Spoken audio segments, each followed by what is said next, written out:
Good morning, good morning, good morning, good morning, good morning. Let me get this thing all squared away so we can get the rocking and rolling on this day. Let's get to it. Let me kill the intro. Let's get rid of the intro. What is going on, everybody? What is going on? Let's get our good mornings in order. Good morning, everybody. Good morning, Dawn.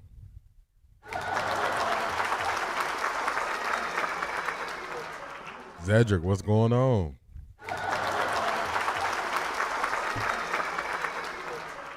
Good morning, Charmaine.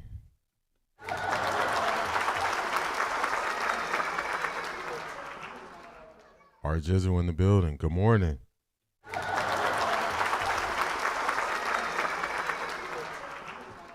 Good morning, C. Brown Run.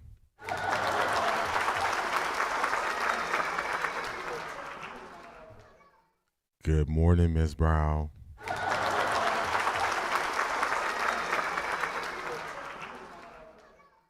I couldn't bear to watch any analysts yesterday and today. No objectivity. We're going to have a great conversation today, y'all. We're going to have a great conversation. James Woodard, what's going on? Good morning.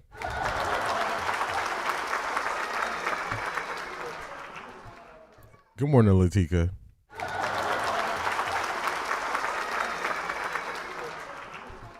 Dawn says, I hope this is a positive feed. I hate what happened in the game yesterday. Y'all see me smiling. I'm not jumping off the Shedeur train.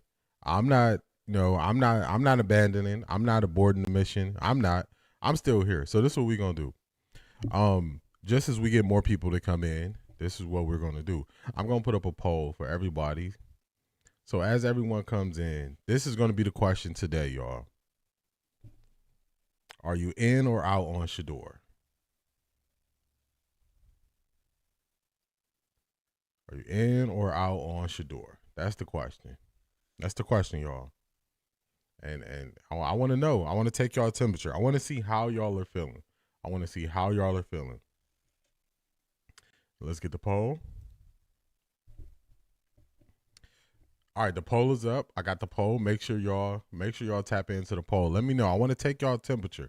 I want to check y'all pulse. I want to see how y'all doing today. They act like Shedeur is dealing with no talent. They do act like that, Dolan. My bad. The bot got you. The bot is tripping early. My bad, Dawn. People forget that it was nobody there playing. Everybody was hurt. That's why we're gonna have a real conversation here. We're gonna have a real conversation. Good morning, Wet 11s. What's going on?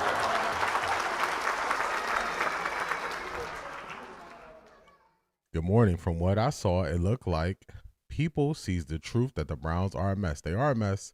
Key Mathis, what's going on? Good morning. That's why I got to check y'all temperature. I'm not switching up. I still view Shedeur the same way. I don't view him any differently. In football, you're going to have ups and downs. You're going to have games where you play great. You're going to have games where you don't play as great. And I think that people expected Shedeur to just turn everything around with the Cleveland Browns. And that's not how football works. That's not how football works. Asante, good morning. What's going on?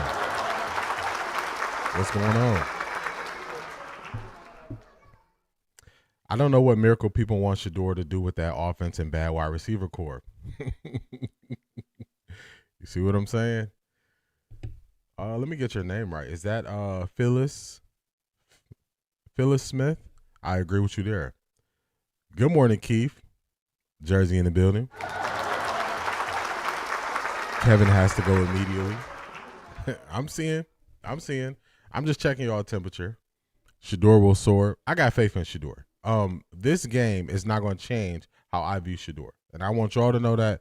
And I'm just going to come out and say that. This is what people want people to do. People who still ride for Shedeur, who are not switching up. I'm not switching up. I'm not switching up, y'all.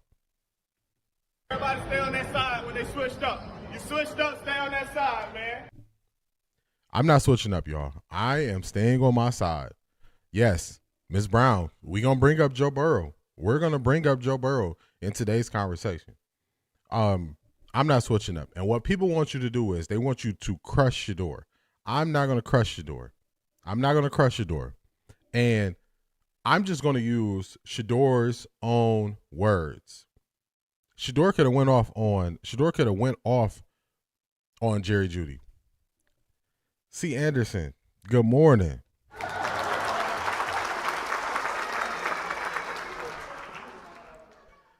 Good morning. I pray your peace and joy is your strength today as we navigate this chaotic Monday. Seattle in the house. Legendary as him. I'm right there with you, C. Anderson. They're not taking the smile off my face. They weren't able to take the smile off Shedeur's face. So I'm going to be here. I'm not switching up. I'm not going to the other side.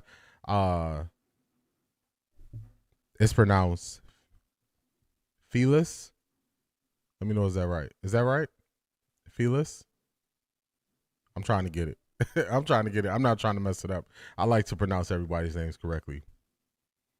I'm not switching up, y'all. I'm not switching up. Not with his head coach running the show. Yeah. What 11s? I'm not upset because I saw Shedeur smile, and that told me he learned something yesterday that won't get him again, and he will be better next week. He is a dog. I'm riding with him. I saw his energy. I'm riding with Shedeur. I ride with Shedeur. It's the Browns that drive me crazy. See Brown run. That's a fact. You got to separate the two. But people are they're going to want to go to every stream. The haters are going to want to go to every stream, and they want people to crush Shedeur. Shedeur is trash. This is a different fight than the fight I had last week. Last week's fight was Shedeur should have been out the league if he didn't play well last week. That's what the narrative was going into last week's game. That's what it was. Shedeur always keeps it positive, like he's not worried at all. He sees what's going on around him. Facts. Not going to kick him in when he's down. Janky is giving much grace. Yes, thank you for bringing me back to my point. Shedeur gave Jerry Jeudy grace. I'm going to give Shedeur grace. Was Shedeur perfect? No. So everybody who's here, I want y'all to hear the open, because there's going to be some people that get here later and they want you to crush Shedeur. I'm not going to crush Shedeur, but I'm just going to call it like this. This is how I'm going to say it. And I'm not going to be the person that every time somebody come in who wasn't here from the beginning says, oh, Shedeur was bad. I'm not going to be going back and forth with people about that one part. So this is what I'm going to say. Was Shedeur great yesterday? No, Shedeur was not great yesterday. He was not great yesterday. Was there things that you should be excited about from watching Shedeur yesterday? Yes. Yes, there were some things to be excited about. Are there some things Shedeur needs to get better at? Yes. Find me the perfect quarterback in the NFL. There's no perfect quarterback in the NFL. There are going to be ups and downs. There are going to be ebbs and flows. This thing is going to be like a stock chart. I'm even trying to find y'all a good stock chart. I'm trying to find y'all a good stock chart. Let's see. What's a good let's go Palantir, I think. I want to find y'all a good stock chart to just show y'all how things happen. Because sometimes you need a good way, you need a visual representation of what you're trying to explain. You need that visual representation. Let's go here. Here we go. All right, where I leave off at? Beast, what's going on, man? Welcome in.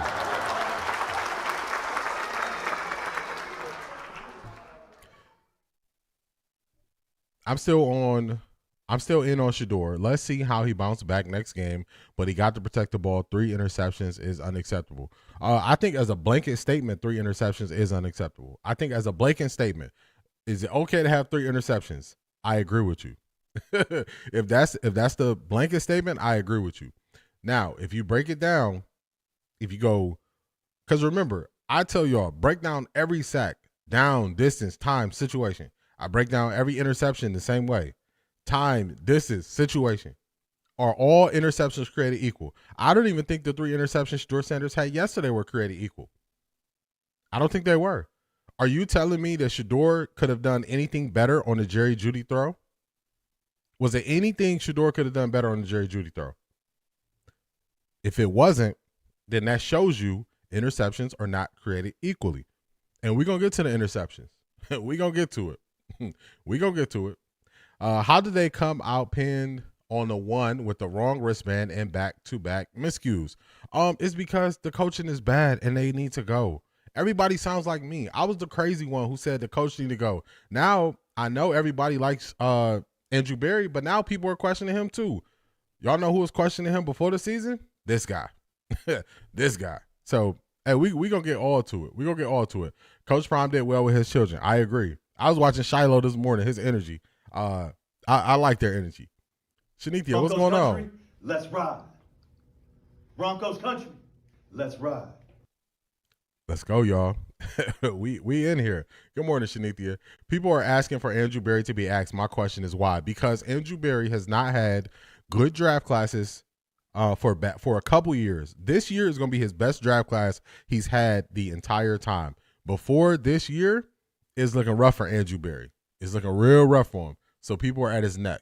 People are at his neck. I've been at his neck. I've been at his neck. So. Oh my God! Wow! Dawn came in early with a good word, y'all. A good word. Stay positive. I'm right there with you, Dawn. I'm positive. Got my head held high. I'm here. I didn't let this stream wait a long time before I jumped in it because the same energy I have last week is the same energy I'm going to have this week. I'm not switching up. The only people who switch up are the people who are not really with Shedeur. So now we see who they are. Talk to them with 11s. Skip broke it down. Best. Let's play Skip. All right, we can get Skip on. I knew the sabotage was on. They used a replay flag on the kickoff. Shaking my head. Just signs of a bad coach. I keep telling y'all the coach is trash. I will walk from Atlanta to Cleveland in flip-flops, a 12 jersey, and gym shorts in 22-degree cold weather in a blizzard. I'm never switching up on my nephew. Keep Mathis. I am right there with you. I'm not switching up. The problem is the Browns have been used to losing so long it's in their DNA. Wet 11s is dropping the gems, y'all. That's the reason why I said a team can't just go tank. I'm like, you can't tank. You can't start accepting losing. You cannot do that. Yeah, just throw it to Janky. Yeah, he was tripping. He threw an interception every game he played in, but Jerry Jeudy won not on him, so he really got 2, but you can't expect to win games throwing an interception every game. All right. Beast. In theory, I agree with you. In reality, I'm going to show y'all some stuff. We're going to get to the football. I'm going to show you what Caleb Williams is getting schemed open versus the Cleveland Browns. And this is the reason why I said everybody needs to go. I've been said everybody needs to go, and I've been standing on everybody needs to go because they don't scheme anything open. They don't make anything easy for their guys. They don't make it easy for them, y'all.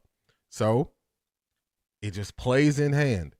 You need easy throws. You need easy layups. You need easy throws. What throw does Shedeur have that looks easy? They're not there. Detroit Gemini, what's going on?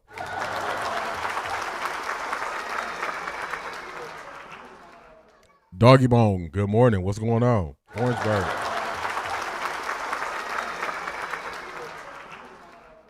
Ivy League Mac, what's going on?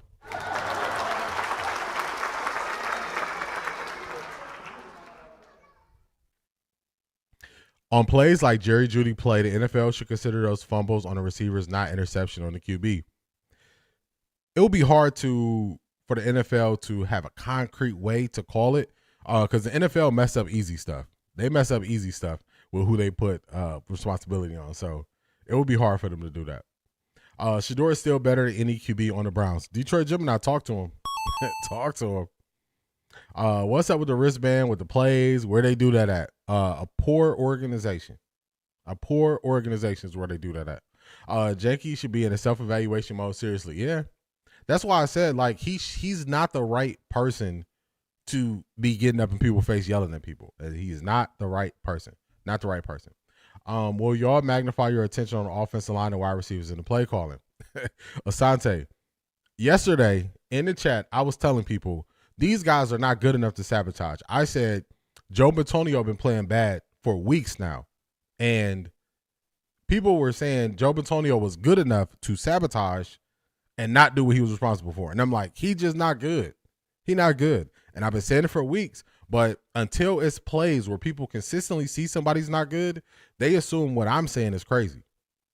Wet 11s, my bot got you. I don't know why, but I'm going to get to your message.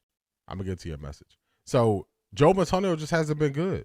Now when you gotta talk about football and you actually gotta look at who's playing good and who's playing bad, everything changes. Everything changes. They put the blame on everybody but the head coach. Facts, because they like Kevin. I watched Shedeur live in Colorado. Shedeur is a gamer. I don't know why people think getting another QB going to fix it. The Browns still going to be bad until they fix that wide receiver room and line. Talk to them. They should have been giving Shedeur short passes, though. You see how he moved the ball in the last drive. Now we getting somewhere. Now we having a real good conversation. We getting there. Why do they have Fannin flanked out against a cornerback? They got rid of his advantage against linebackers. Shaking my head. Lenoris, we talking football now. It's not an advantage for Harold Fannin to go versus a linebacker. Go back a cornerback. Go versus a cornerback. It's an advantage to have him go against a linebacker or a safety who is not used to coverage. That's scheme. What y'all are seeing, now everybody is recognizing the scheme. Now, when I've been saying for months now, the scheme is bad. Now you're asking the right questions. Now we on the same page about the scheme. The scheme is not good. Doesn't scheme people open. Y'all know I was rooting for Janky. Did you see his interview? He acts like, how dare you question me? He really think he is something. Yeah, his attitude is not the best. I tried to give him grace. I jumped off the train. Hey, D, how can you tell if a QB cannot read defense? The way you can tell is if a QB does not consistently know where to go with the football. So there are answers. So when the defense is in man, you know how to beat that. Everybody all agrees any person is breaking down Shedeur, he knows how to beat man coverage. That's not a question. The question is when they get into zone schemes, can he beat them? And I would say Shedeur has done more beating those zone schemes than he has getting beat by those schemes. And we're going to get to it. I'm going to show y'all. I got some screenshots, some steals where we're going to look at it. It's going to help understand is he reading the coverage or if he's not reading the coverage. So we're gonna get to it. That girl Bree, what's going on? Good morning.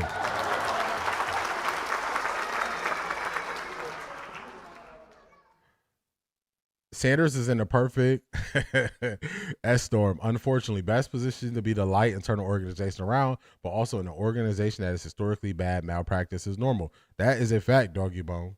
That is a fact. Hey, y'all, I didn't get to watch the game, but based on the reports, a lot of people are blaming him. They are saying he didn't have a lot of help, or not blaming him. They're saying he didn't have a lot of help and a lot of work to do. If they're putting the blame on everybody, I think they're doing it right. If they're putting the blame on one player, and I don't mean just Shedeur, if they are highlighting one player in this game, then they're not having an honest conversation. It's a lot of blame to spread around in this game, Tessa. The Browns organization, including local media, is a toxic soup. Nobody knows football, so they draft QBs and talk narratives. That's a fact. Can't properly evaluate this type of coaching and supporting cast. I think this coaching staff is trash. The positivity behind my statements is the truth of the matter. No sugarcoating, just facts. I'm right there with you, Dawn. I'm not switching up. I feel the same way I felt before yesterday's game. I still feel that same way now. Oh my God! Wow!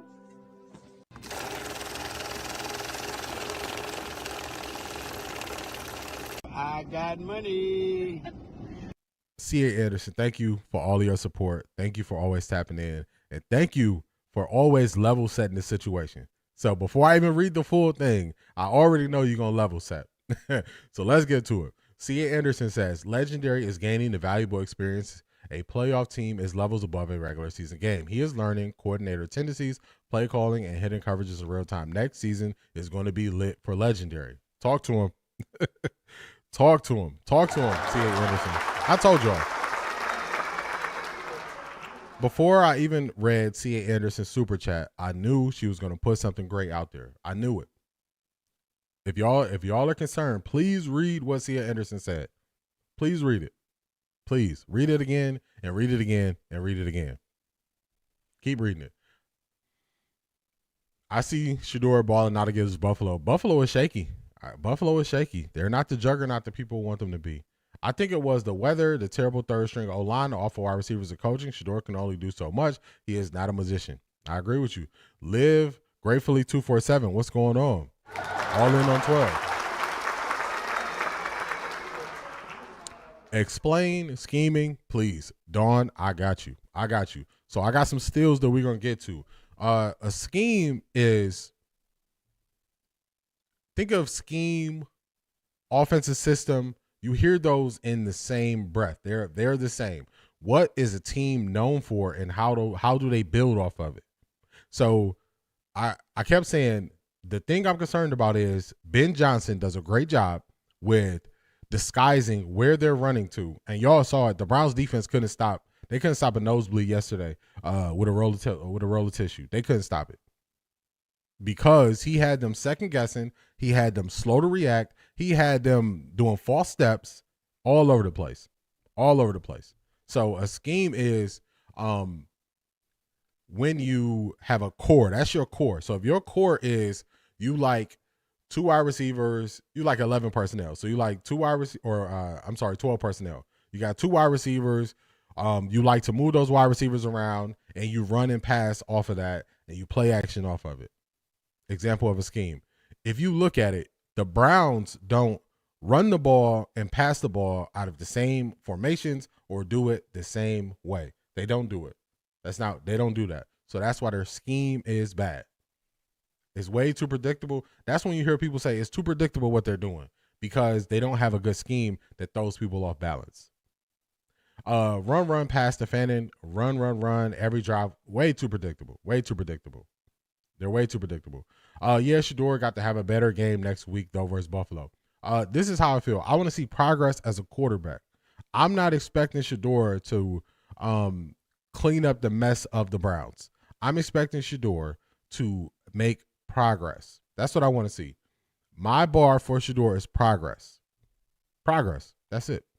I'm not looking for the people who are saying Shedeur is supposed to turn around this mess in Cleveland, and they're just supposed to be. The Browns have won 6 games in the last 2 seasons. 6 games in the last 2 seasons. And somehow we're supposed to plug Shedeur in, and Shedeur is supposed to rise that and make that better. But at the same time, we also say a quarterback won't fix it if they were to draft a quarterback. So if we just use that same line of thought, if one quarterback won't fix this, why are we expecting Shedeur to fix all this mess? I'm looking for Shedeur to make progress and get better. That's what I'm looking for. I know when people hear progress, they don't really know what that means. Progress is identifying what the defense is doing, knowing where to go with your answers. Am I going to be mad that a defense does something exotic and you make a mistake? No, I'm not going to be mad. Every quarterback that throws a certain amount of passes in the NFL will get sacked, will have interceptions.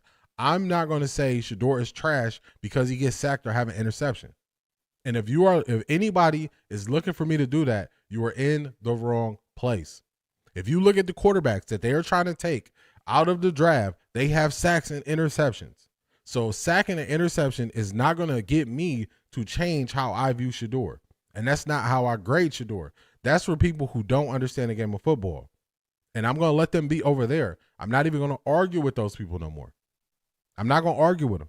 They just going to stay over there. I'm just going to see if he makes progress and gets better.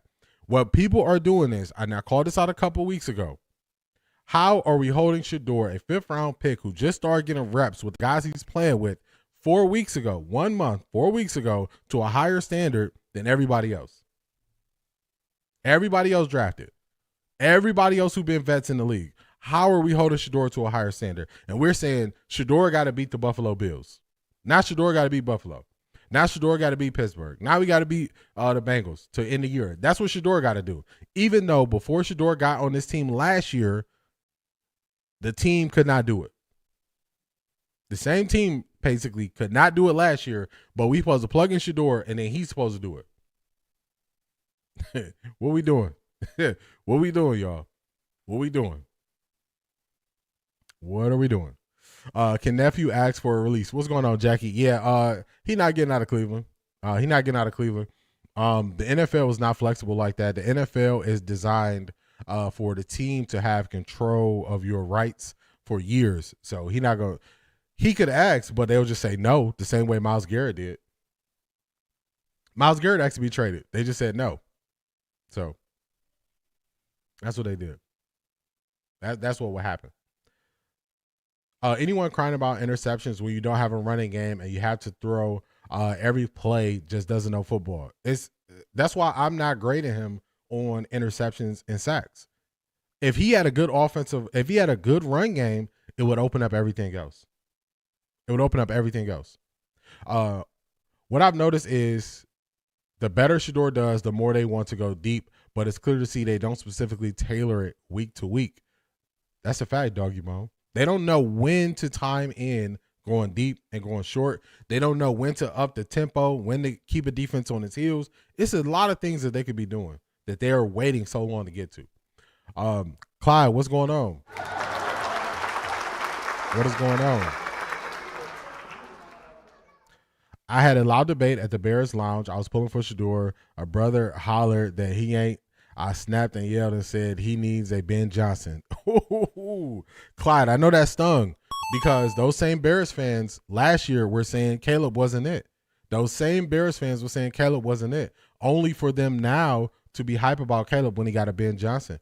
It's the difference between Ben Johnson and Matt Eberflus. If you really know Shedeur, you know he is bounce back king. Prime has already went over that game with him. I like Ben Johnson. Do y'all realize how much people respect 12 game day pressure him? That's a fact. Teams are changing how they play football when they go against the Browns. That's a sign of respect. Let's just keep it all the way 100. The Browns are tanking. That's why challenges are being made on the kickoff. See, I'm not going to give them that pass and say they tanking. I'm going to say they're trash. If you want to say tanking, you can say they tanking. I'm not going to argue about the tanking word, but I think they trash first. As long as somewhere in that sentence you say they trash, then I'm cool with it because they're trash at what they're doing. Because were they tanking last year? Because that's my first question. When everybody says they're tanking this year, I ask, were they tanking last year? So I think they just trash. I saw where Shedeur was telling Bond what to run as he was motioning by. He's reading the defenses and making the best out of it. That play calling is piss poor. Simple. That's it, doggy bone. That's it.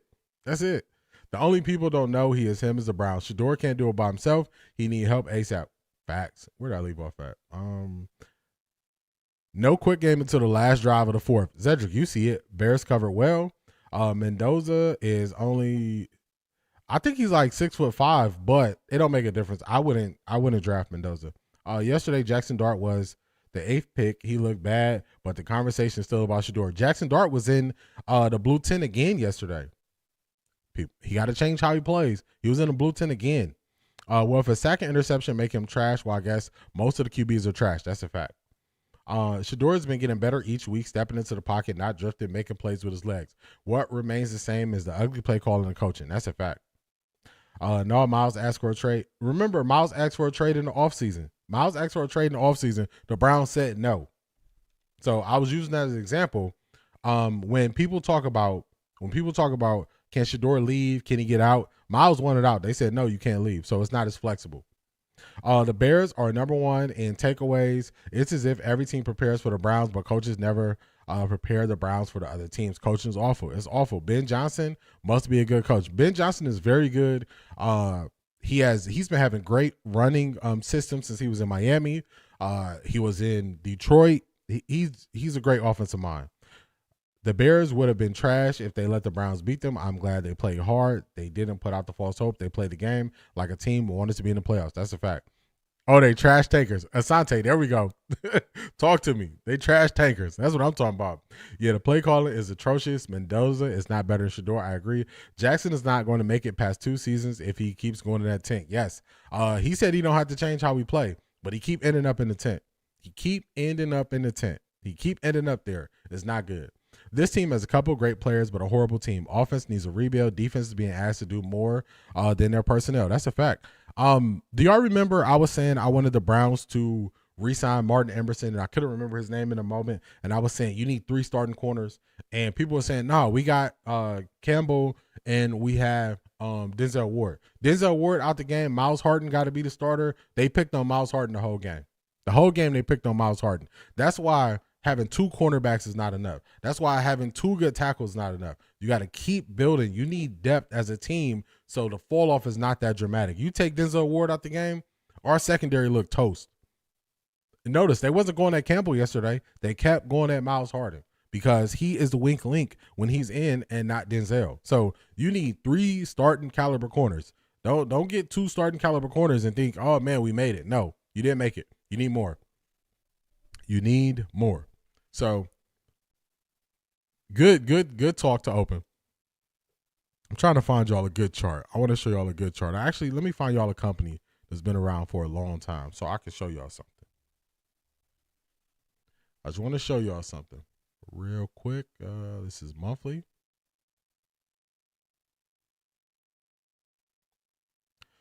All right, so I got something for y'all. Let me get this up on the screen. I rethought they traded, and I don't think Shedeur needs to ask for a trade. I think he's going to build something special in Cleveland once they get 2 O-linemen, 2 wide receivers. I agree. Shanithia. I think they need a little bit more than 2 offensive linemen. They need about 6, but I definitely agree with your sentiment right there. Let me show y'all something. Where we at? I think Shedeur going to be the starter next year, though. I agree. I think he's going to be the starter next year as well. It's the only way. It's the only way. All right. Let me see. Can I make this? Let me move this up. And let me get this out the way. I'm gonna take this down. I'm showing y'all this stock chart, and I'm showing y'all this for a reason. All right, this is Microsoft. So this is Microsoft, and this is yeah, we need about 6 of them. We need about 6 of them, Shanithia. Latanya, good morning. What's going on?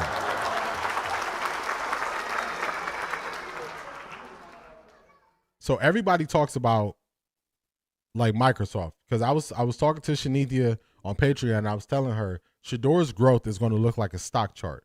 It's not going to look like just straight up. So this is Microsoft, which is a company that everybody respects now in their field. So for all these years, from 2001, Microsoft was sideways.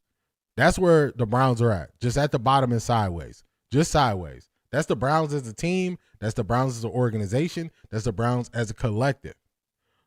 What we envision is if you build around Shedeur, you can start maintaining growth and have an upward trajectory. But this takes years. It takes years to get here. So it's going to be very similar for Shedeur. He's going to have to get more experience. He's going to have to get better players around him. There are going to be some slip-ups. He's not going to be perfect. Quarterbacks don't get to this level where they don't make a mistake, where they don't throw interceptions. That's not how it works.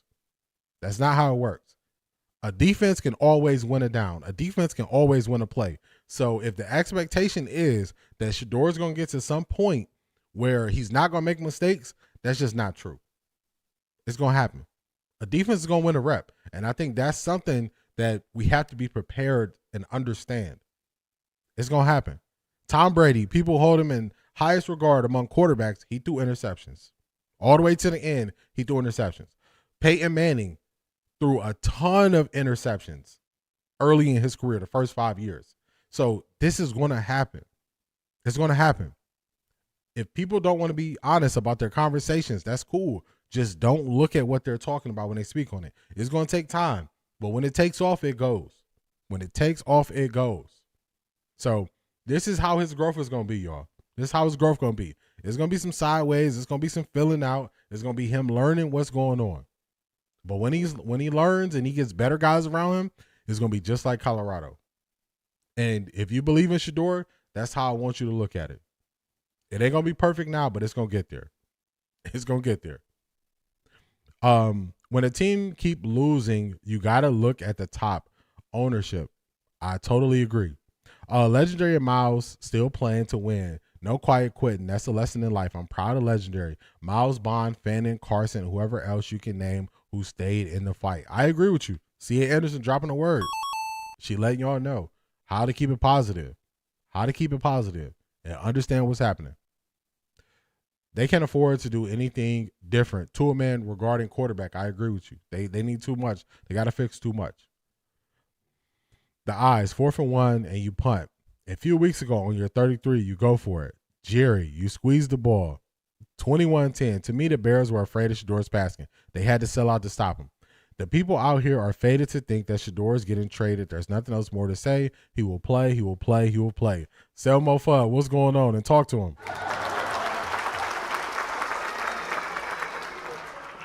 Anyone that goes for broke downfield gets eaten by the pick bug. That's a fact.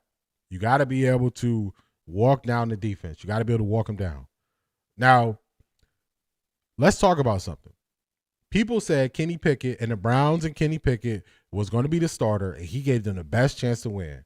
Well, guess what, y'all? We don't have to guess anymore. We don't have to guess anymore. Shout out to Shanithia. We don't got to guess no more. This is Kenny Pickett yesterday, y'all.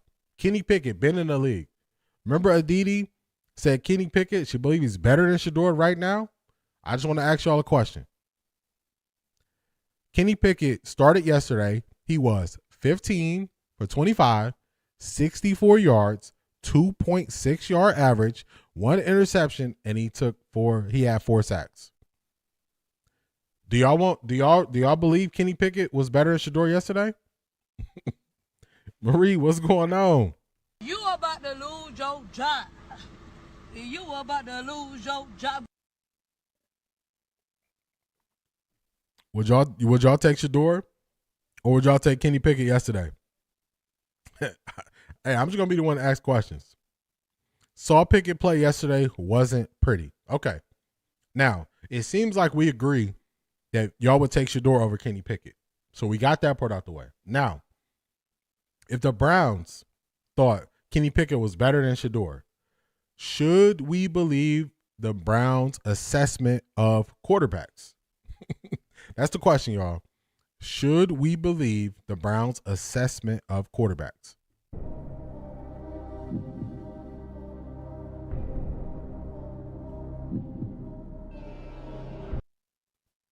I don't think we should. The Browns thought Kenny Pickett was better than Shedeur. The Browns thought Dylan Gabriel was better than Shedeur. Why should we believe their assessment? Because now we got tape on Kenny Pickett. I kept saying I didn't think Kenny Pickett was good. I kept saying that. Now look at Kenny Pickett. Kenny Pickett playing on the team. So we can't believe him, y'all.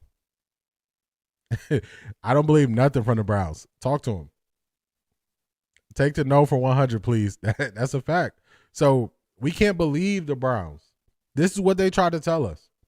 This is what they wanted to tell us. They wanted to tell us that this was going to be better than Shedeur.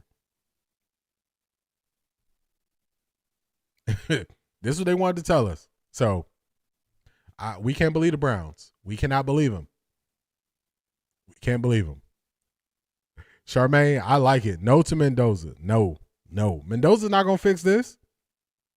Mendoza's not going to fix it. If everybody finally came to the conclusion that the Cleveland Browns have so many holes and Shedeur can't fix it, and Shedeur had a better collegiate career than Mendoza, how Mendoza going to come here and fix it? And if you give away draft capital for Mendoza, how Mendoza going to fix it? It ain't it. Ain't it. 12 will literally tell the organization if they don't plan on winning Super Bowls, they shouldn't draft him. That's why 12 said it. He put it all out there. D, I have a question. If they bring in better players, I think they still need a new coaching staff. Oh, my goodness. Yes, Tessa. Tessa. The coaches got to go. The coaches got to go. They got to go. They got to go. They don't have a good offensive scheme. They don't play cohesively.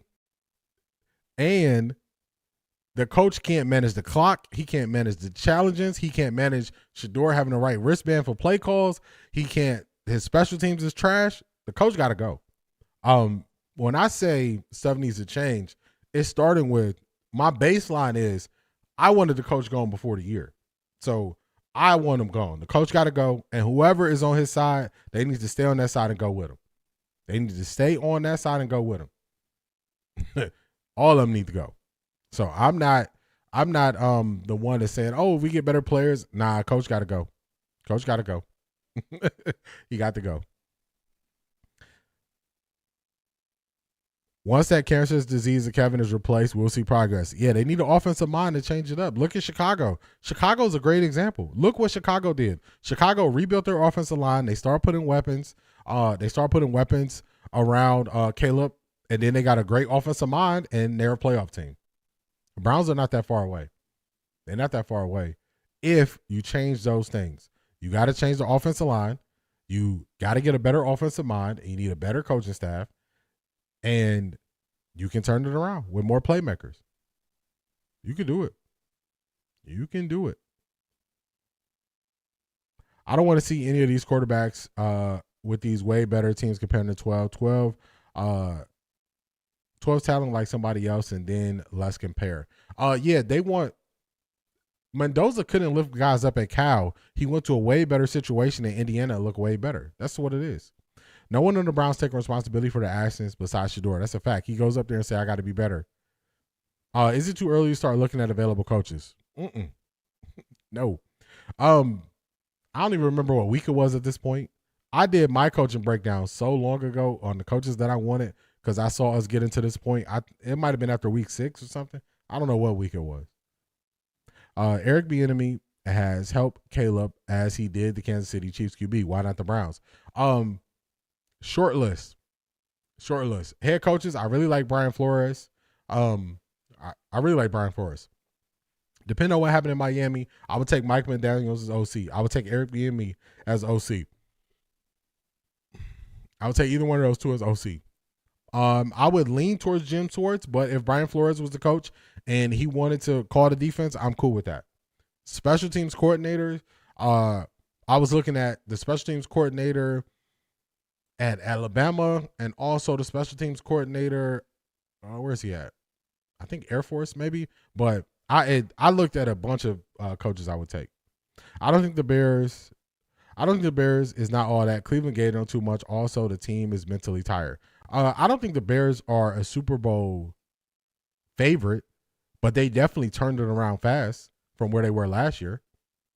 They definitely turned around fast. Hi, all. Time to get ready for the Bills. Hope that IR looks better. Yeah, we got to see who's going to be playing and who's not going to be playing. Shout out to CO7111. Don't want Judy on this team next year. His attitude is bad. He doesn't take responsibility for his poor play. Everything is someone else's fault. I can't argue that. If the Raiders have made offers for Shedeur, they don't think Pickens is good either. That's a fact. So is Wyatt Teller out the rest of the year? I haven't heard that. I haven't heard he's out for the rest of the year. At least not yet. If he goes to IR, he's going to be out the rest of the year because it's only 3 weeks left. But I haven't heard that. I haven't heard that yet.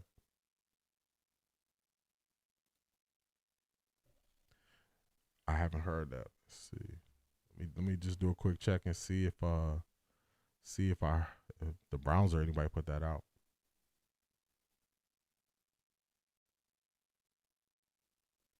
Yeah, I haven't seen that yet. I haven't seen that.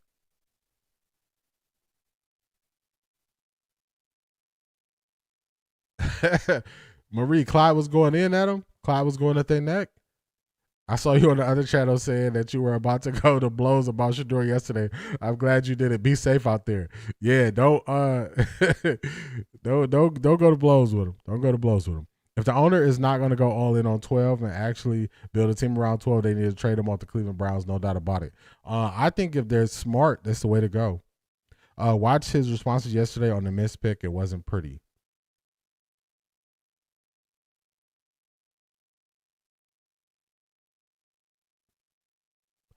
The Bears look great compared to the Browns. Watch his responses yesterday on the missed pick. It wasn't pretty. Toolman, give me a little bit more information about that. Yeah, I was thinking Brian Flores. Is he the DC for the Vikings? Who's that guy? He called a good game last night. Yeah, that's Brian Flores. Y'all know I really like Brian Flores. I've been on the Brian Flores train for a long time, saying that I wanted Brian Flores here. So I've been saying that for a while. Everybody's saying Kevin needs to be fired, so that's a good sign. It took him long enough to get here, Detroit Gemini. It took him forever. Let's look at another quarterback. So when everybody talks about Shedeur's performance, let's see if they keep that same energy for other quarterbacks. How many people y'all heard talk about Kenny Pickett this morning? Probably not that many. Let's go to Joe Burrow. Nobody is saying Joe Burrow is bad. Nobody, you won't hear people say that. Joe Burrow, 25 of 39, 225 yards, 2 interceptions, 3 sacks. Would anybody be out here crushing Joe Burrow? Is anybody crushing Joe Burrow? They just saying, oh, it's a rough year. It's a rough year. Is it the standard that guys are terrible if they throw interceptions and take sacks? Because that's what Joe Burrow had yesterday. Is that the standard? Is that the way we judge him? Is that the way we grade him? So this is why I'm not switching up on Shedeur, because this is part of the game. I understand that this is what happens. Quarterbacks can be great and they can have bad games. It's part of it. So I'm not switching up. Dear Shedeur, I saw the blitzing linebacker to sack you. Both interceptions were made because of the swirl and wind to me. Wait. What happened with the wristbands? So was the second drive of the game? Let me find out when the Browns actually got called for the delayed game, and I'll tell you.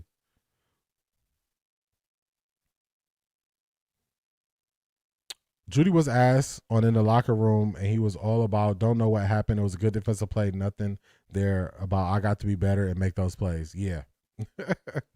Oh, come on, Judy. Come on, man.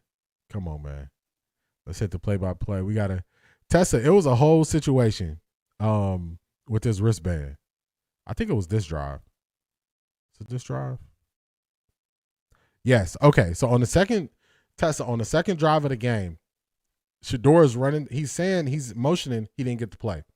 He's motioning out to them. He runs to the sideline. He runs to the sideline, and you see him trying to toss the wristband and get the play. He's trying to toss the wristband and get the play. After the game, Kevin Stefanski, they asked him, what was going on with the wristband? He said, it's a communication issue. They pressed him. They asked him again. They said, oh, it was reported Shedeur had the wrong plays on his wristband. Stefanski said, no. Yeah, we got that taken care of right away. Then Shedeur, they asked Shedeur about it. Shedeur said, yeah, something got on the wristband. I had to get a new one. But Kevin Stefanski didn't take a timeout. They got a delayed game on that play. The first drive, like Lenoris is saying, the first drive was even worse. The first drive, they're pinned to their one and had 2 touchdowns. Pinned to the one and had 2 penalties that moved them closer to the touchdown is what I wanted to say. So just bad all around situation. Oh my God! Wow!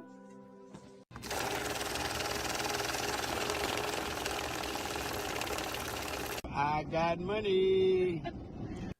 Sia Anderson again. She says, I got something to say. I appreciate your support, Sia Anderson. Clean house, start with the media. Don't fire them, retire them. I like it. The Cleveland Browns media has been here too long for lack of understanding that they have a football. And for them to just try to spin stories and spin narratives. That's why they're creating a lane. They're creating a lane. Now, I'm gonna tell you how I view it. This is how I view it with the media. Let the media stay there. Let them stay there and be trash. They only highlight the people who know what they're doing. They only make the people who know what they're talking about look better. So let them stay. Just don't tune in. Let them stay. Let people pick and choose who they believe is actually breaking down the game better. Brock Purdy dancing into the end zone and putting the ball into the defender's face before it got out of bounds was crazy. I don't want to hear nothing about 12 wrist up. Shanithia, that's a fact. They're not being honest. JJ McCarthy was dancing into the touchdown yesterday too. I don't want to hear it. I'm with you. I don't want to hear it. It's time, y'all. Let's get to.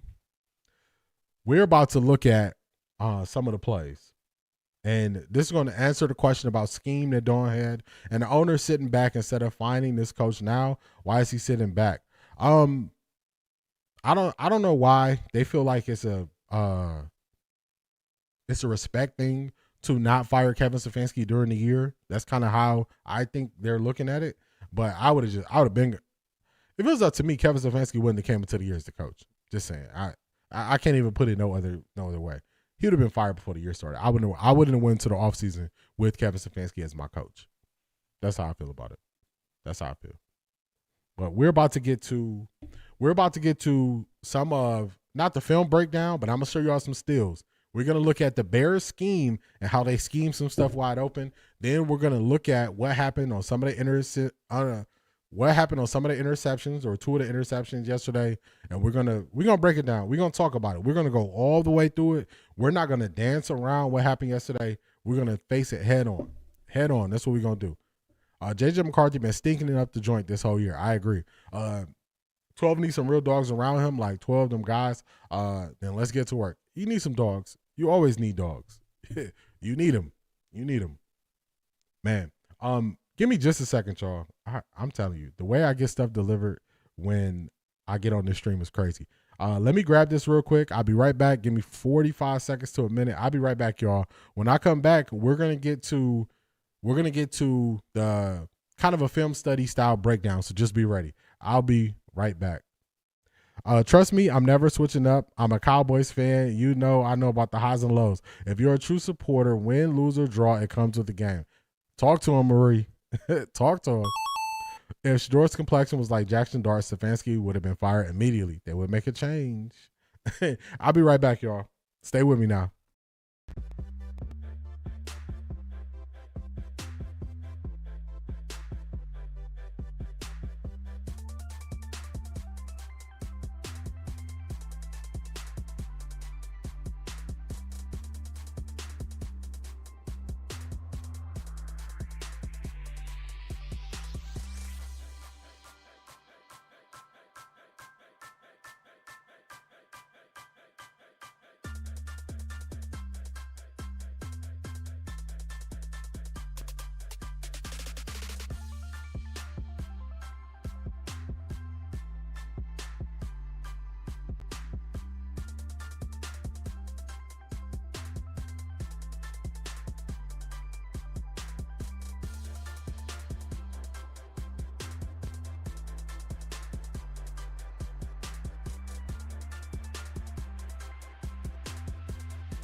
All right, I'm back. I'm back.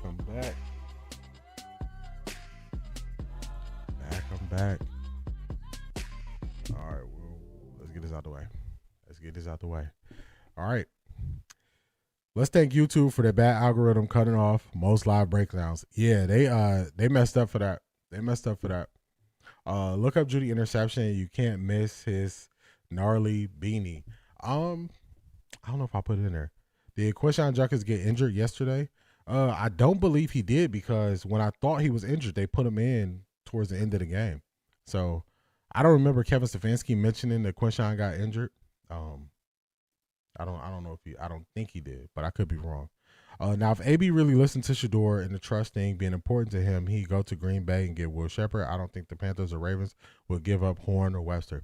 Yeah, you ain't gonna be able to pull one of them. They're actually LeJohntay Webster. He's getting playing time. He's an explosive returner, so they're not letting him go. So yeah, I don't see why. I told y'all I don't see why, if you're gonna go all in on a young quarterback, you don't get some of his weapons that he had in college to make him feel more comfortable. I don't get it. I never really watched JJ McCarthy until last night. They say he was awful, but he played pretty good against Dallas. Dallas defense is trash. Yeah, he's been really bad this year, JJ McCarthy, but the last two games have been better for him since he came back from his concussion. Yeah, every year we start with the same optimism for the Cowboys. I rock my Dak jersey.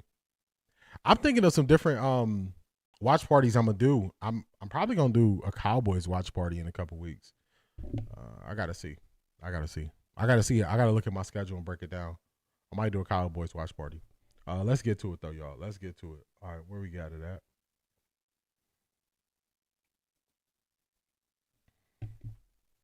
He reminds me of those guys who just can't be happy for teammate success and some attitude and personal internal drama.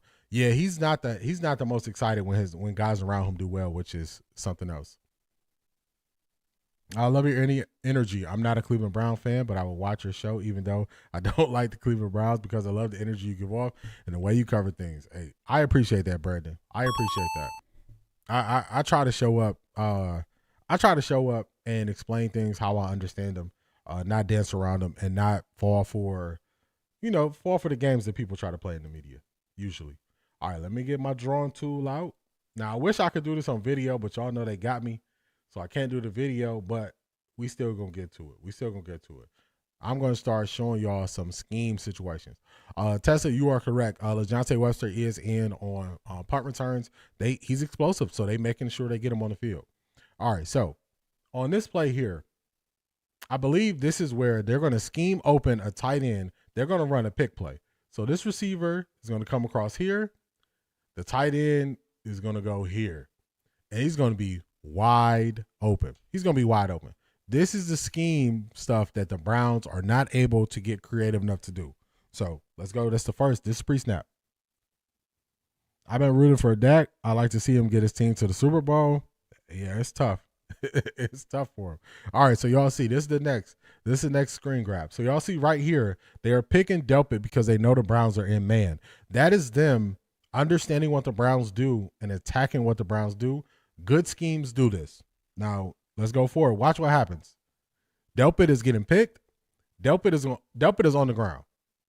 They ran that pick. Delpit is right here on the ground. He is wide open to catch the ball. Wide open. That is a good scheme. That is something that is schemed open. Watch how open he's going to be. Caleb Williams, it's kind of hard for y'all to see, but he is right here. Caleb is here. He's not looking nowhere but right there because they know exactly where it's going. They know exactly where the ball is going because they know they schemed it open. Wide open. Look at that. Wide open. Have y'all seen anybody on the Browns this wide open since Shedeur been the quarterback? So when I talk to y'all about the scheme, this is what I'm talking about. They knew exactly where they were going with the play.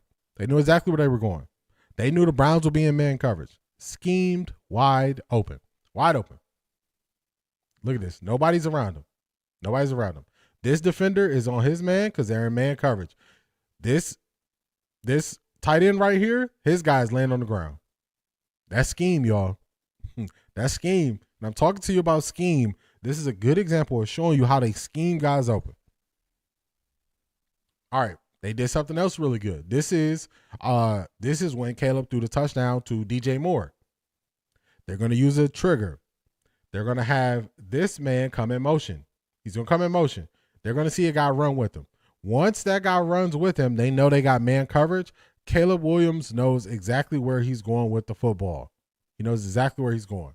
This is called a man beater play. It's a man beater play. Once they identify the coverage is correct, he's going in motion. You see Tyson Campbell. He's got his responsibility. He's running full speed to make sure he beats him here. That's just eye candy for us to identify what the defense is doing. Play starts. Play action fake.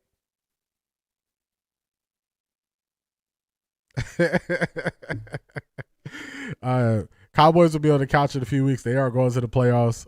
As usual, if they do, they only win one playoff game, then they get eliminated. Marie, I know that's your squad. I know that's who you rock with.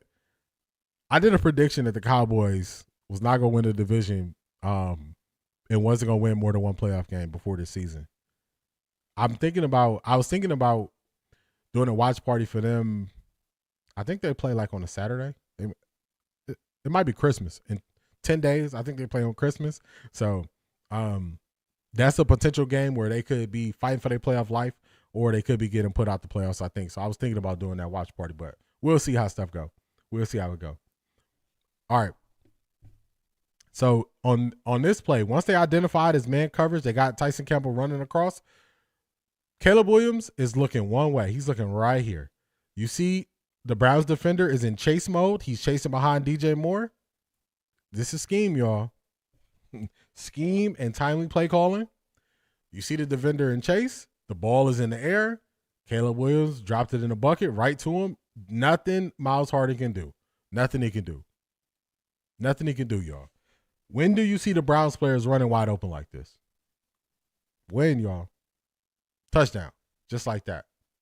Let's see it from the other angle so y'all can really see. I love when they show this angle. You're going to see him running across the field. You should do a watch party for the Bears. If they make it to the playoffs, it will be refreshing to see a well-coached team with a young QB. Definitely. When it gets to the playoffs, it's going to be some long days because y'all know they do like 2 games back-to-back, and then they do 2 games or 3 games on Saturday. When it gets to the playoffs, y'all going to be spending weekends with me because I'm really excited. I'm really excited for playoff football, and I'm going to be doing watch parties, long watch parties, by the time the playoffs get here. If Eagles win Saturday, Dallas is done for the year. Oh, man. Is that bad?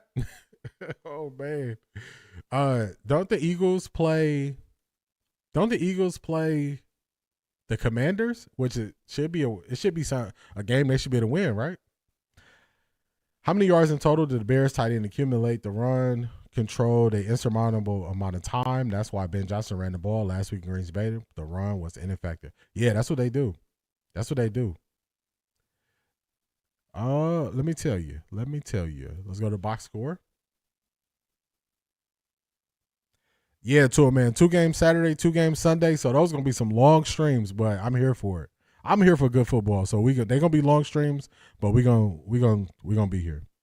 All right, so one Bears tight end had 4 catches, 63 yards. The other Bears tight end had 2 catches for 28 yards. So tight ends had a decent amount of yards for him.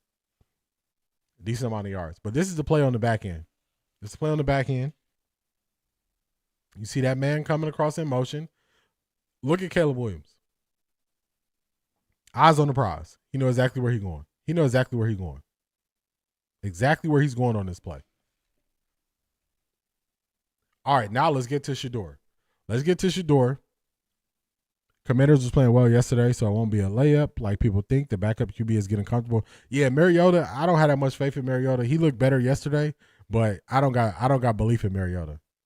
I don't got belief in him. Shedeur needs to see your receivers and safeties like Shiloh and Cam Silman-Craig. Bad. They were dogs. Yeah, Cam Silman-Craig, he really he's getting opportunities to play now, so he's not gonna be available, but definitely Shiloh. Yes, I'm here for it. Yeah, we gonna during the playoffs, we gonna watch some good football, y'all. If we gonna suffer through the Browns all year before Shedeur got to play during the playoffs, we gonna watch some good football. We definitely are. All right. Let's see. Which play is this? This is where I was telling people that Joe Bentonio was the one who messed up this play. So Joe Bentonio is going to go in and double team this defender, and he is going to come clear when it looks like he's coming hot.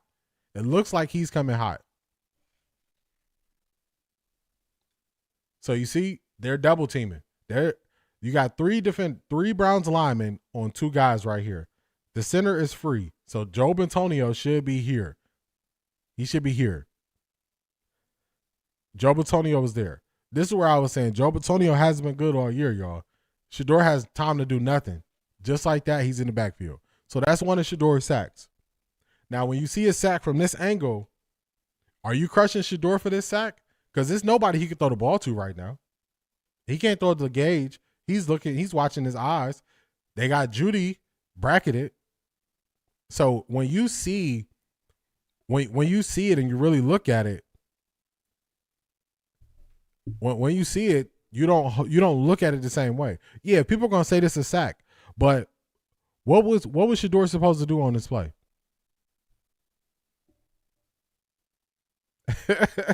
I'm in Brazil, hard to even get a bucket at KFC where I live. Man, oh man. I remember you was about to get that pizza last time too, man. So at least you got that. Seeing Caleb's improvement this season is proof that good, competent coaching matters. Fire Kevin Stefanski. I agree. But Antonio is the ops. I called it from the Ravens games. He doing it on purpose. Whether he doing it on purpose or he just trash or a combination of both, he got to go. We need an upgrade. He got to go. He has to go. Back, work, interfere with my football. I don't know. All right, let's look at it. I don't think he can get out the pocket here. he can probably try to throw it at one of these guys' feet. Let's look at it. Let's see how many steps he gets on this play. This is his first step. The guy's coming free. His first step, the guy is coming free. He at the top of his drop. I mean, if you want to say maybe the only option, he could probably throw it at one of these guys' feet. Maybe he could do that, but that's not really safe because they're looking in. So I don't even know if he could throw it at one of those guys' feet because of how fast it happens. And his feet not even set to throw the ball. Look at his feet. Feet not set to throw the ball. So they won that play. They won that play.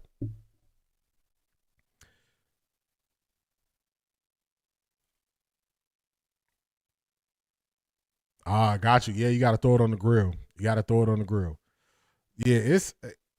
that's a play I'm not gonna crush him for. Shedeur's probably having flashbacks from CU with yesterday's on Yon. Yeah, y'all. I want to know where is Bond on that play. I didn't take the wide screenshot on that play. Let me see if I can see him. Yeah, I didn't get the wide screenshot on that play because I like this QB view of it. What I'll do is I'll add this to the docket. I'll put the video clip of this on Patreon. Shanithia, I'll put the actual video of this on Patreon. Hopefully they released it. I might be able to do the all 22 version of it, but I'll get this play on Patreon. I'll make sure I get on Patreon after the stream. He couldn't do anything but take the sack. He had no time. Yeah, this was, and remember, this is still, so it's not really in real time. But this was it wasn't much he could do. They are scared of the relationship Prime has with the owner anyway, but Prime isn't giving up CU. Yeah, I don't think he's leaving CU. I'm a 50-year-old disabled Army veteran married to a Brazilian woman, raised in Los Angeles. Old Raiders fan back in the day, Bo Jackson area. Bo Jackson time. Thank you for your service to him, man. We appreciate you. Thank you for your service, and I'm glad you're able to enjoy yourself now. Miss Buffalo Wild Wings and Hooters for the wings. Yeah, it ain't the same once you're out the country. Yeah, Shanithia, I'll put this one on. I'll do all 22 of this one, and then I'll do a full breakdown of it for you on Patreon. Full breakdown, because to me, I don't see him having that many options. This is 4th and 3, and what's crazy, this is a play that Caleb Williams is going to want back. This is a play that Caleb was going to want back. They actually schemed a guy open on 4th and 3, which is crazy. Caleb just did not have his eyes in the right place.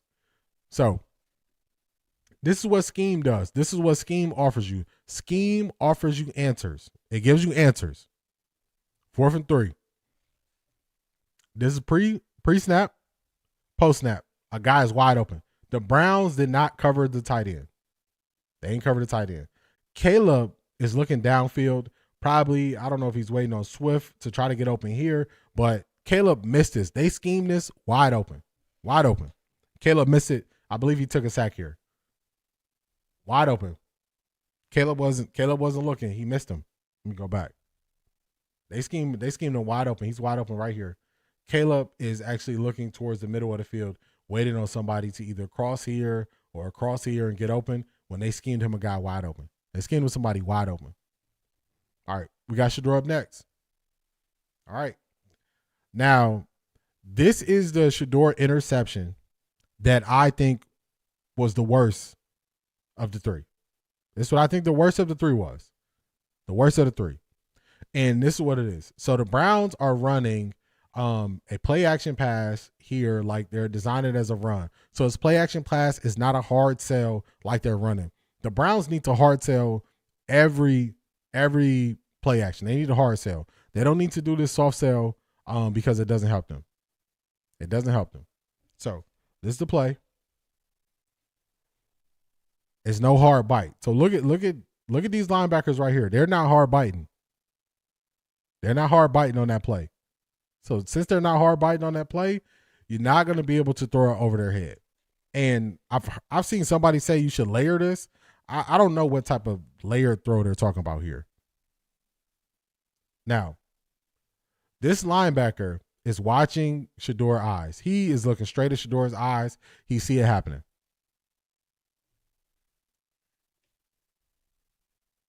You gonna move it? He just watching Shedeur. This is the one that I think Shedeur really wants back, and this is the one that I think is the worst. That's the worst one to me because he just undercut it and just played. He just played his eyes. He just played his eyes. So I think this one is bad.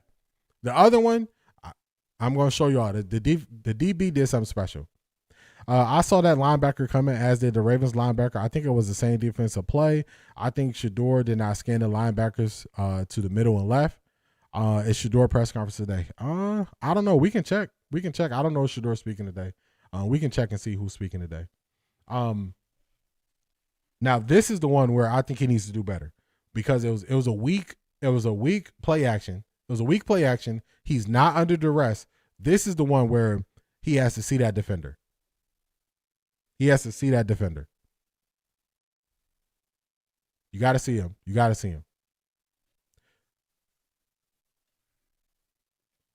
Yeah, when they're talking layers, they're talking about linebackers being shallow and not getting over that layer. I heard somebody say on this play, Shedeur was supposed to layer this pass.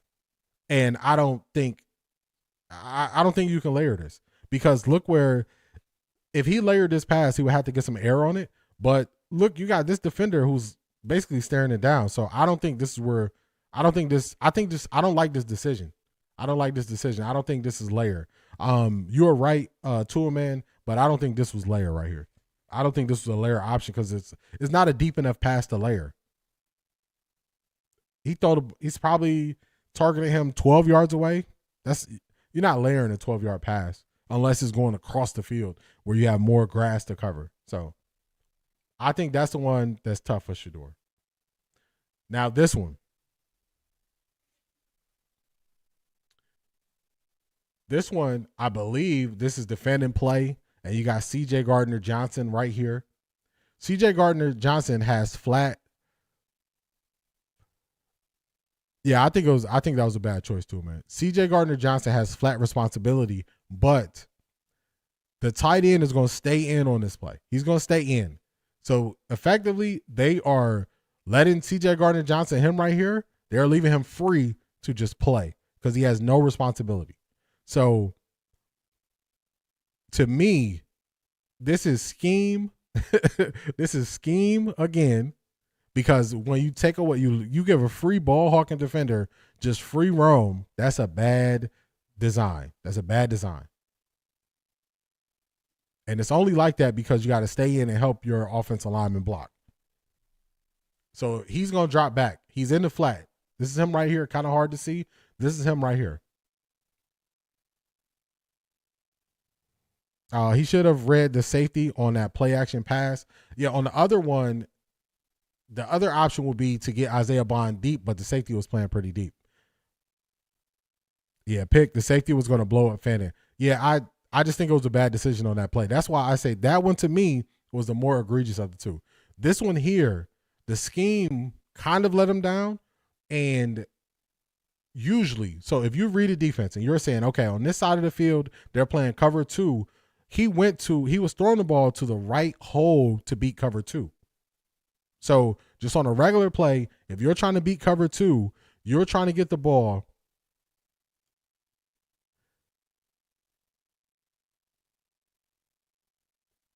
These are, I start reading your stuff too, man. Let me just read it before I finish. Spell check changed wood into wood. There were some bad plays, and Shedeur needs to call out the protection because the line doesn't know what they're doing. Most plays, the line doesn't know what they're doing. Most plays, they don't. So I agree with you there for sure. But on this one, he was targeting the right spot. This is where you go to beat cover two. It's the hole in between the cornerback and the safety. That's where you beat cover two. So he had the right idea. He had the right idea on this play. The problem is with C.J. Gardner-Johnson not having any responsibility,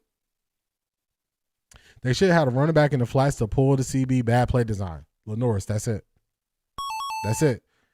They effectively set C.J. Gardner-Johnson free. At that point, he just watching the quarterback's eyes. Watching his eyes. Look at this. This is C.J. Gardner-Johnson right here. This is him. The hole in this play is going to be right here. he just run into it because he don't have no responsibility. No responsibility. So this one, CJ Gardner-Johnson made a great play. Shedeur probably was a tick too late, but he made the right decision to beat that coverage. He made the right decision to beat that coverage. The design was not good because the design did not hold the flat defender. It didn't hold him. It didn't hold him. He just drops back under it, makes a play. By the time Shedeur is throwing the ball, you see he's kind of flat-footed right here. He's flat-footed because now he's like, man, my responsibility is here now. Once he identifies where he's throwing the ball, he just undercuts the ball, drops underneath it. You see? Once he realized that the ball was not going to the tight end, he just drops underneath it.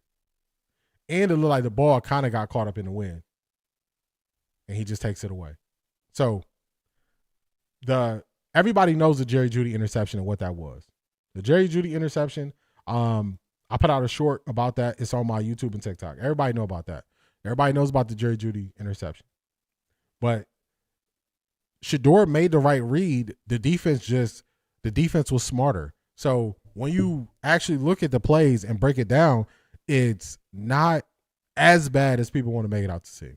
So that's why I'm not crushing Shedeur like, oh, Shedeur just was so bad. He was so trash. Nah, it was three different factors that's working against him. He made the right read. Play design was bad. It's a combination, a hogposh. He has the right idea, just missing bad scheme and bad play call and play designs. Again, coaching and play calling. That's it, Tool Man. That's it. Now, if Shedeur didn't know where to beat cover 2, then we would have a problem. He knew where to beat cover 2. So when Charmaine asked earlier, how do you know if a quarterback can read the defense? The way you can know is if he knows where the defense is weak and how to attack. And we know Shedeur can attack man, but in zone coverage, does he know where to go? Does he know where to go to attack it? He went to attack the right spot. The play design, probably a tick too late of a throw, is the reason why it resulted in that interception. So that's why I'm not down on him. That's why I'm not, oh, let me switch up. He's not good. That's why I'm not at that point, because I see what it is. I see what it is. Let me check. I don't know what time they doing. I don't know what time they're doing press conferences today, but let me check and see if they're doing press conferences yet. And then we're going to check and see if Shedeur's press conference is going to be today or what. All right, I don't see. That's 19 hours ago. All right, I don't see press conferences yet. If anybody sees something and y'all see the press conferences, let me know. We can definitely get to it. Wet 11s wanted to see Skip, so let's react to Skip's breakdown. Let me log in, and then we're gonna react to Skip breaking it down. All right, I don't need nothing there. Close you.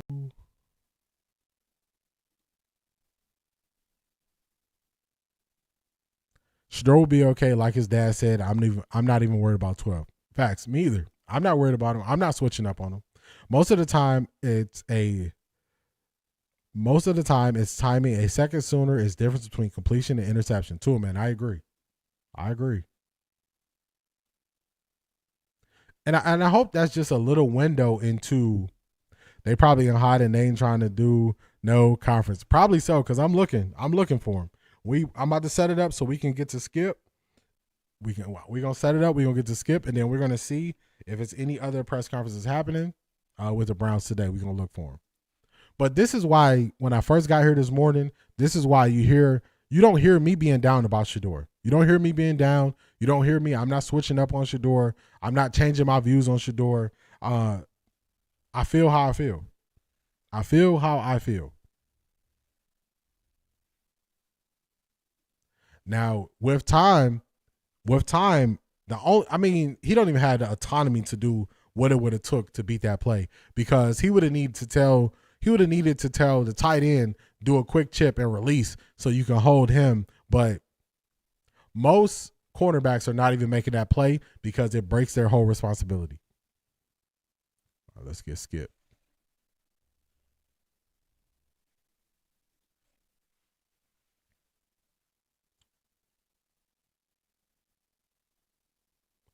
That's why I'm not switching it up. I'm not switching up.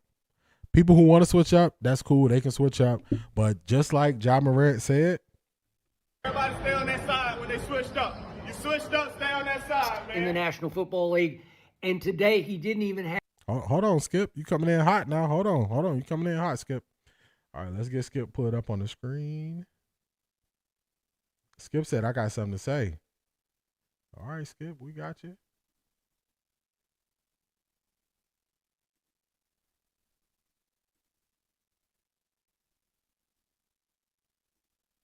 All right, we got Skip. Let's see what Skip talk about, y'all. Let's see what he's talking about. Let's go, Skip. Talk to us, man. Talk to us. Tell us how you feel.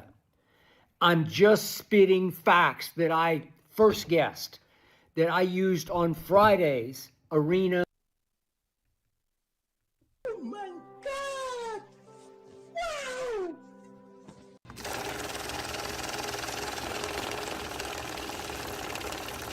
I got money. Shout out to Charmaine. She is a member on Patreon, a super supporter. I appreciate all of your support. You always tapping in. I appreciate you. Charmaine got something to say. She says, thanks, D, for the explanation. I'm still rolling with 12. Facts. Talk to him. Talk to him, Charmaine. I'm not switching up. I'm not changing. These are things that could be corrected with a better system. With a better system, I ain't switching up. But the coach got to go. That's why I always told y'all the coach got to go. I always told y'all this offense lacks creativity. They don't give easy answers. So the coach got to go. But when you see it, the way people are going to talk about it this week, they can say whatever they're going to say. They can do whatever they're going to do. The haters, every week it's a new batch of haters who were faking as supporters, and they look like haters. And that's okay. I'm not here to disprove all those people. I'm just here to show y'all why I'm still rocking with them, why I'm still rolling with them, why I'm not discouraged, why I don't feel any type of way. I would say 7 times out of 10, NFL quarterbacks would have made the same read as Shedeur on that play. 7 times out of 10, they would have made that same read on that play where C.J. Gardner-Johnson fell back because he didn't have any flat responsibility and he undercut the play. 7 times out of 10, other quarterbacks would have made that. So I'm not going to crush the rookie in his 4th start. I'm not going to do it. And if you are looking for me to do that, then don't waste your time. Go somewhere else. I'm not switching up.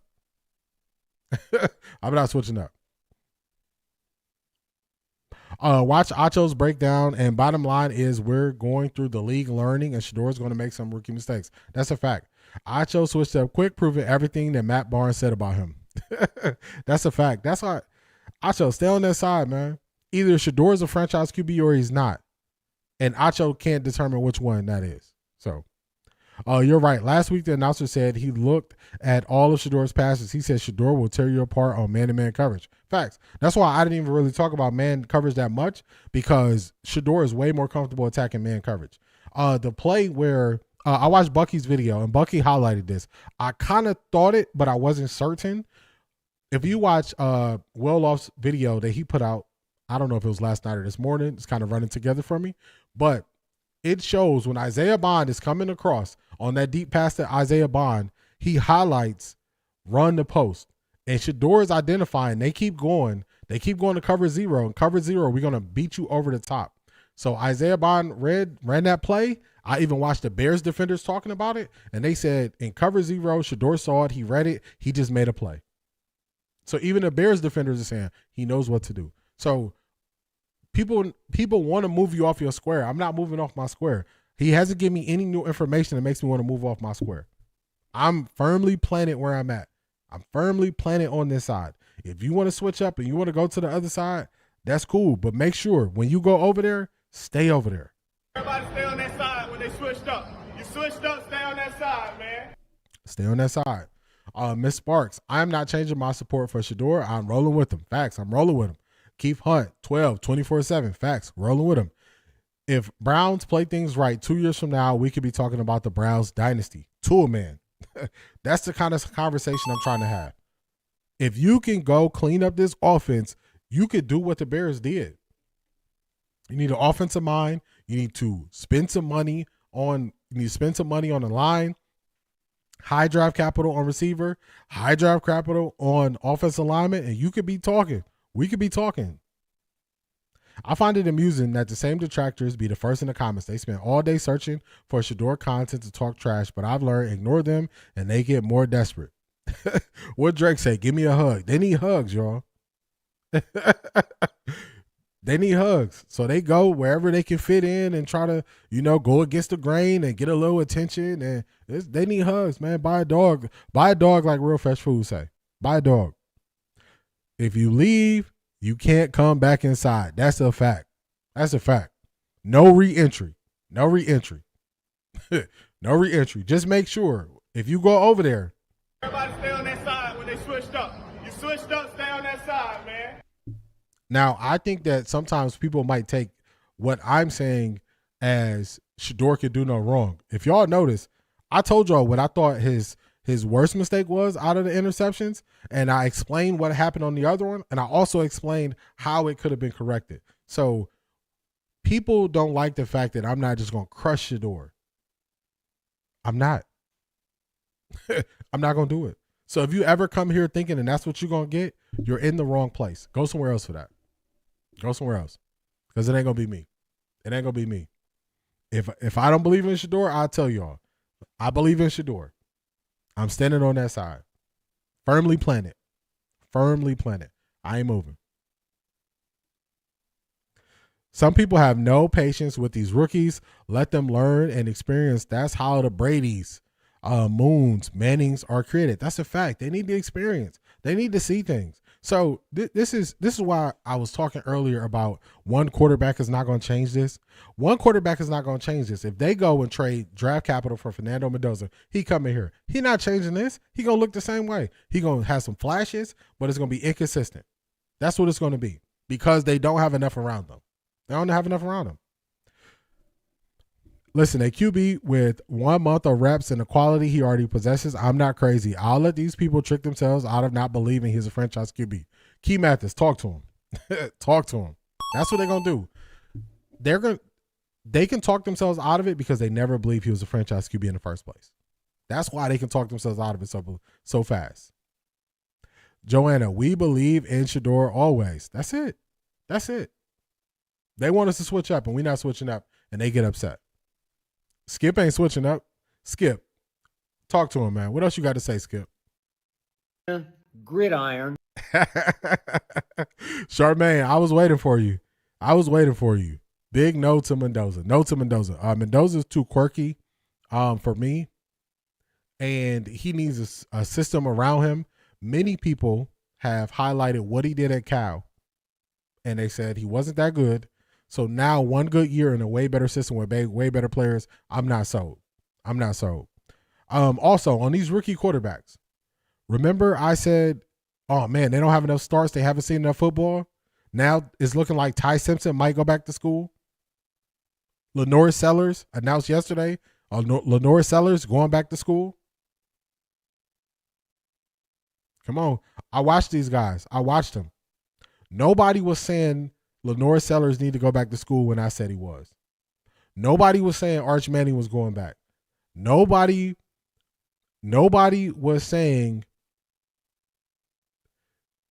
Fernando Mendoza was probably going to be the highest viewed out of this class when I was saying it. After 4 weeks, I looked at all these quarterbacks and I said, that one need to go back to school. That one need to go back to school. That one need to go back to school. Diego coming out. I think he's coming out. I think he is.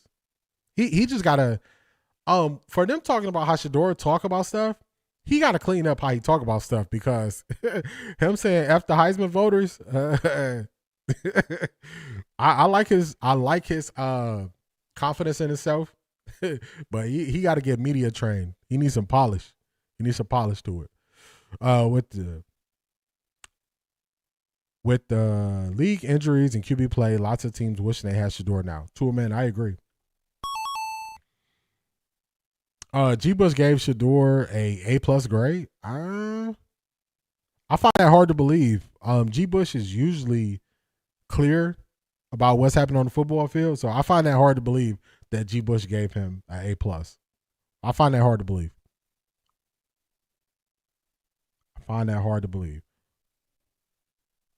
Diego is who they thought Shedeur was. Facts. Facts. The way he be talking, I'm like, they got to get him media training. I ain't saying the skill ain't there. I ain't saying he have a great year. But they gotta. He needs some media training. Shanithia G. Bush did not. Yeah, I was gonna say, like, y'all know, like, I tell y'all who I appreciate and who I don't really rock with. I usually don't mention them. But to me, G. Bush usually is fair when it comes to football. So I find it hard to believe G. Bush gave him an A+. Mendoza's stats were worse than 12s, and they dropped him down to 8th in the Heisman. Fire Travis, although without him, Trav would not have got it. I agree. I love those two together. Yeah, they missed out on opportunity for both of them. Spiritual War Exposed says, be great for me. Yeah, he was he had a lot of things working against him. I say his max. I say his maybe max 6 plays Shedeur really wants back. Spiritual War Exposed, be great for me. I don't know what he was apologizing. Oh, you didn't know what he was apologizing for. Thanks for letting me know. Yeah, he so when the Heisman ceremony ended, he went and posted saying F those Heisman voters. I'm like, somebody give my man some media training. I would like to go back to school too if it's a possibility the Browns will draft me. Facts. And like, Browns, school ain't that bad. School ain't that bad. G. Bush gave him a C- during the watch party. Okay. See, I didn't watch it. Of course, I was live streaming a long time yesterday, so I didn't watch it. But I'm like, that don't sound right to me because G. Bush usually is more level, especially when he's giving grades. So I didn't believe it. But thank y'all for cleaning that up.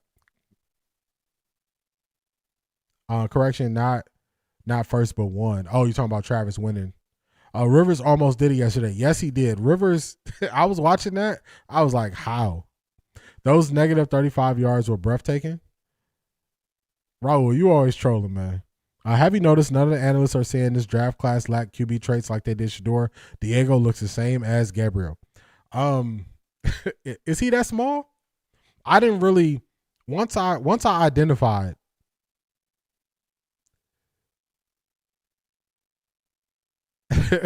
once I identified that I wasn't really sold on these quarterbacks, I was like, I can wait until after the season, and I was gonna probably put some on Patreon, just breaking down some of the quarterbacks and what I thought about them. But I didn't realize he was that small. I didn't know he was that small. Yeah, they're not talking about Diego, but if Shedeur would have said it, facts. I grade Shedeur a solid C under the circumstances. He'll bounce back. I think that's fair. Diego is 5'9". Hold on. I want to listen to Skip, but he's 5'9".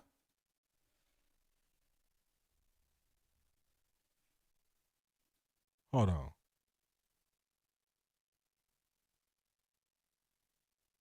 Uh-oh. Uh-oh. Uh-oh. Y'all know when they just list somebody even 6 foot, they usually mean they're not 6 foot. Uh-oh. I got to see him standing next to other people.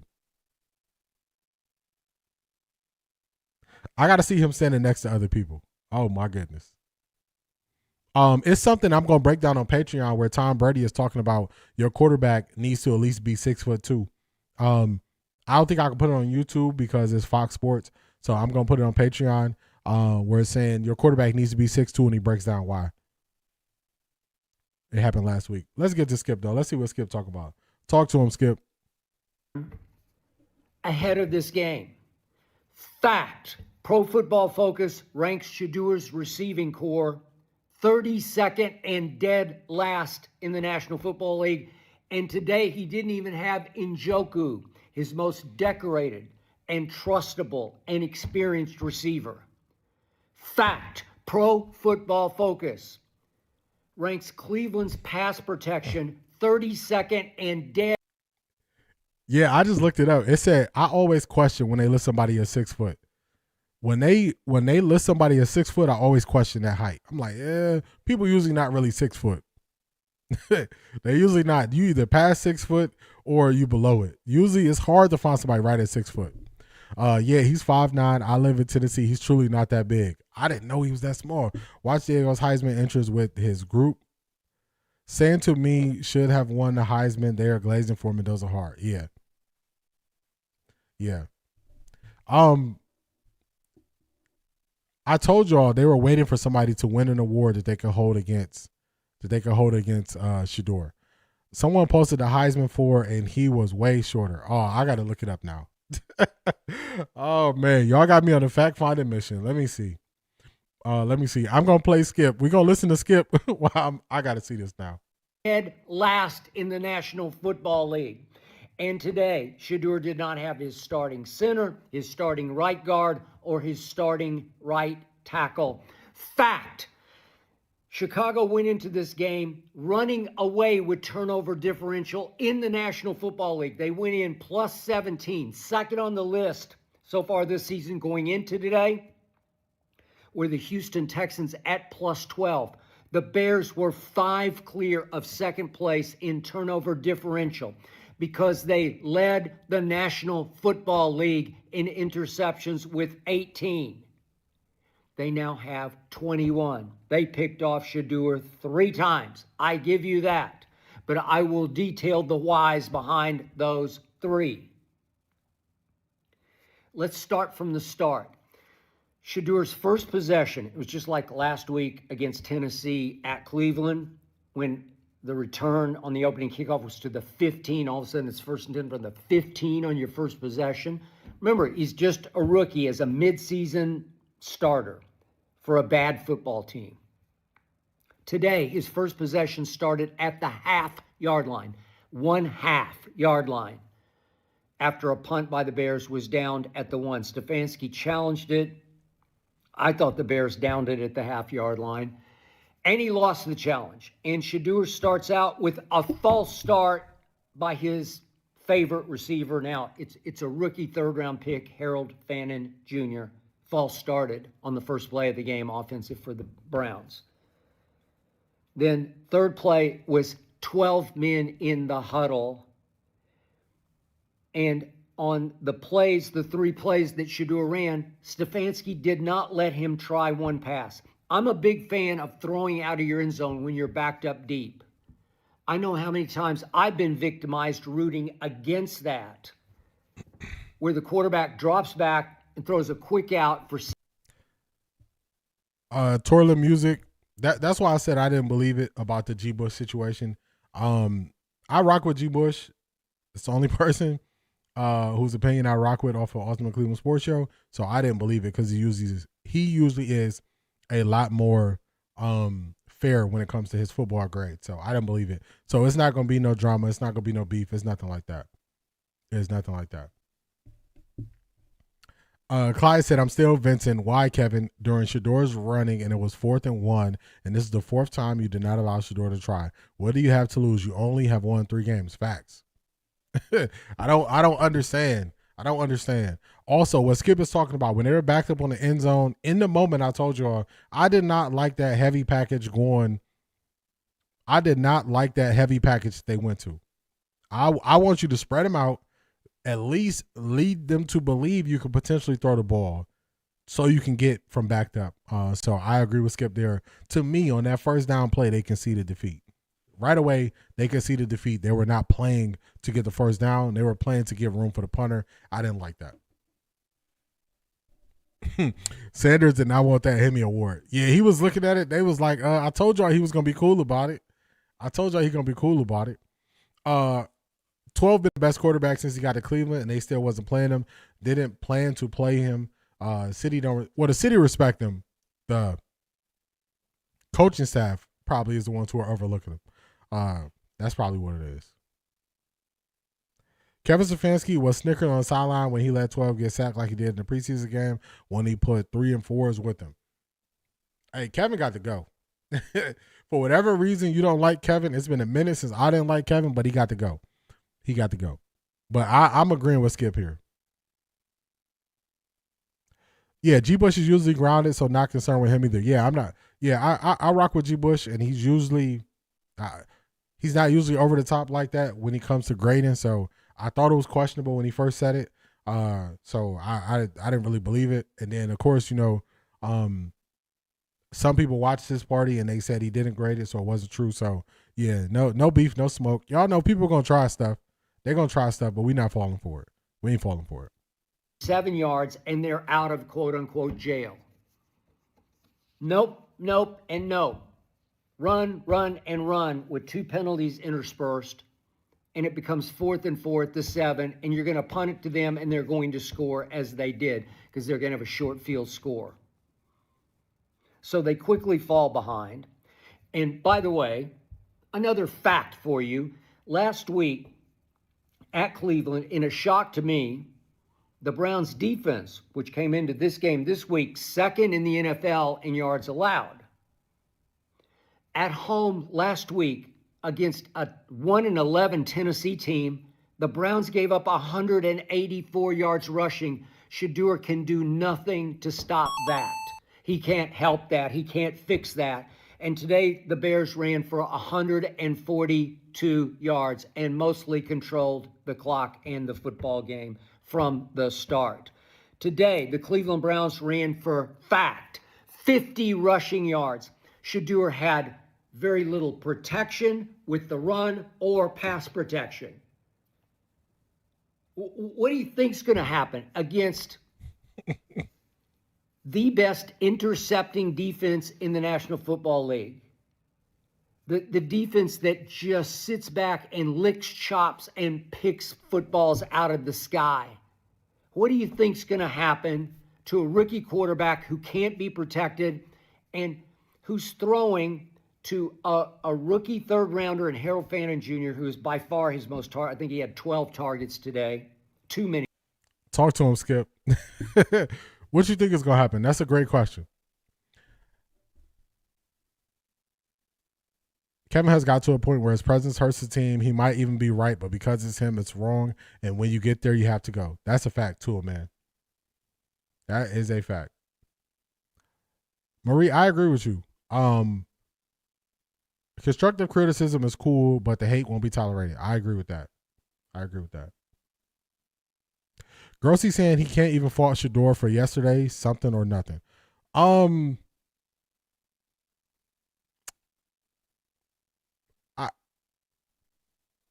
Grossi is this to me, man. Everybody stay on that side when they switched up. You switched up, stay on that side, man. Grossi is on that side, so I want him to stay on that side. Grossi told us that Dylan Gabriel threw a better ball than Shedeur. I need him to stay on that side. So, I mean, to me, I'm going to say it's nothing coming from him because of he's done way more negative, so I can't give him 2 points when he do something good. So, Tony Grossi, stay on that side.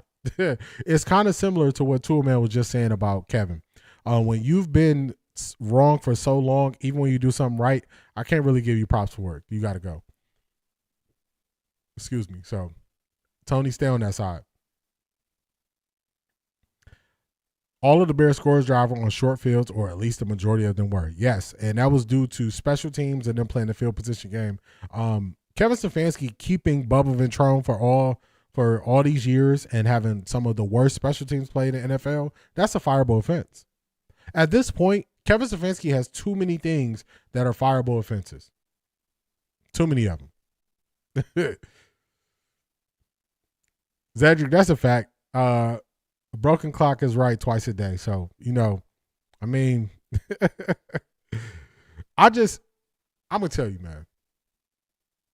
Tony Grossi was so demonstrative when he spoke on Shedeur in rookie camp and everything this summer that I can't get over that. He was way too demonstrative for me. He was way too matter-of-factly that Dylan Gabriel was better. I can't get over that. And I'll just let you know. I'll let you know what it is. I ain't going to dance around it. I can't get over how loud, aggressive, and wrong he was with this commentary from watching him. I can't get over that. Because now I got a question. Do you know anything about the game of football? So, he could be right twice a day, but those are the people who seem to be the worst to me. The people who are so loud about what they were saying, and they were so wrong about what they were saying. So wrong. So those people, I mean, I don't have no grace for them, unfortunately. It was over the pick for Judy. They walked the defense down for an 80-yard TD drive. Okay. Yeah, see, in that instance, it's cool, but it's cool, but now they got to stick to calling it what it is on the football field, Cedric. They have to call it for what it is. They got to call it for what it is. So that's a big difference from what they used to do. Big difference. You got to call it for how you seeing it. Anybody with common sense that watched college football will never say Dylan was ever better than 12. Not in his wildest dreams. That's a fact. People who say that, they are just they just don't like Shedeur. Notice Shedeur said that the play sheet fell out his sleeve. Kevin said something was on the play sheet. Then he said it was a misunderstanding. Yeah, I put out a clip about that because I'm like, this don't make sense. I rock with Skip. He tells all truth no matter what or who. Yeah, this version of Skip, I rock with it. This version of Skip, I rock with him. When Skip is doing the debate stuff, I can't rock with him. A broken clock is still a broken clock. You take that broken clock, get rid of it, and bring in a new shiny clock with all the bells and whistles for the new stadium and give your guys a chance. Talk to him. Talk to him.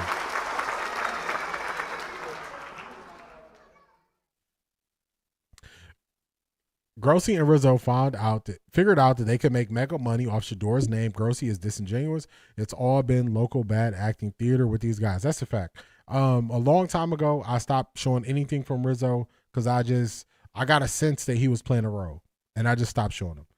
I think the last thing I showed from Rizzo was when he broke the news that Dylan Gabriel was going to start. I think that's the last thing I showed from him. It's been a long time since I showed anything from him. And then Tony Grossi, y'all know how I feel about him. I've been stopped showing him. His criticism was way more character related. C.A. Anderson, yeah, I agree with you. Like, and they tried to paint it out like, oh, he just got all these followers and like he's flashy with the money, and they were just so wrong about Shedeur. And it's like, man, I want to move forward, but some stuff I can't forget those things. I can't I can't forget those things. So, yeah, they were way too extreme in their narrative pushing. I really believe they were so focused on all the attention. Yeah, they was. You can feed into the positivity or you can feed into the negativity. It's a decision you have to make as a content creator. They chose the wrong side. That's what they did. Yeah, Tony Grossi was against Shedeur for me to hear what he has to say. Tessa, I'm right there with you. I'm right there. All of them, the Mary Kays, and Mary Kay wrote 3 articles on Shedeur speeding tickets. Y'all remember that? And I called that out. 3 articles on speeding tickets. I'm like, what are we doing? Because then right after that, Myles Garrett got his speeding ticket. It wasn't 3 articles about Myles Garrett's speeding ticket. So when I start seeing those things from those people, I can't take them seriously. Only guy I still watch is Grizzer, but he's so much a Browns fanboy. I love to have a drink with the guy. Yeah, too, man. Browns latest. I used to react to him more in the summer when I think he was kind of falling for that bug of going negative on Shedeur. He was kind of falling for it. And I remember he didn't have a show, or I'm sorry, he didn't have a video to put out. So he was talking about ball patting from Shedeur way months after everybody had talked about it wasn't an issue. And that was the last time I kind of covered him. I kind of watched him from afar, and he's a little quirky. Like, I think you described it right. He'd be a cool dude to get a beer with, but it's taking him longer to get to the places that I've already been and already said. So nothing against him. He also is very quirky to me. We are literally living in 2025. We are living in a social media era that stars are getting paid for the likeness in college. They got to read the signs of the time. I totally agree. The aunties got him together. Hey, that's what it's gonna be. That's what it's gonna be. Shanithia says she over it. Hey, do your thing. Do your thing. Y'all know I have a certain amount of patience for things, but if I'm in the middle of a story or response or something or answer, and you have a wrench for a reason. You have a wrench for a reason. So if you feel something is going too far, then do what you got to do. That's why you had a wrench. What do you think about John Fanta? I can appreciate John Fanta. I can appreciate him because he said enough is enough. I was on Stefanski's side. It finally got to a point I couldn't take it anymore. I couldn't defend Kevin Stefanski. If you are a person who is here trying to defend Kevin Stefanski still, then what are we doing? You can't defend Kevin Stefanski. This last 3 games, Kevin Stefanski has made some of the worst coaching decisions I've seen since he's been in Cleveland. If you still defend him, I can't listen to you. John Fanta, he came in with some optimism at the beginning of the year. He's watching this thing unfold, and the final straw for him was they told us Shedeur was garbage. He couldn't see the field. He couldn't do anything, and they put Dylan Gabriel out there, and that was the final straw once he saw Shedeur play. So I can appreciate a person who walks you through why they viewed it that way, gets more information, and changes how they view it. I can't go for the person who, when backed up into a corner, they try to say something good about a person that they've been crushing this whole time. I can't go for that. I can't do it. I can't do that. Just thinking about Jerry Jeudy IQ last week, you caught a touchdown from Shedeur. You stupidly held the ball with one hand and you did a silly flip. The Bears noticed you held the ball with one hand, and they're a team that attacks the ball for turnovers. They attack it.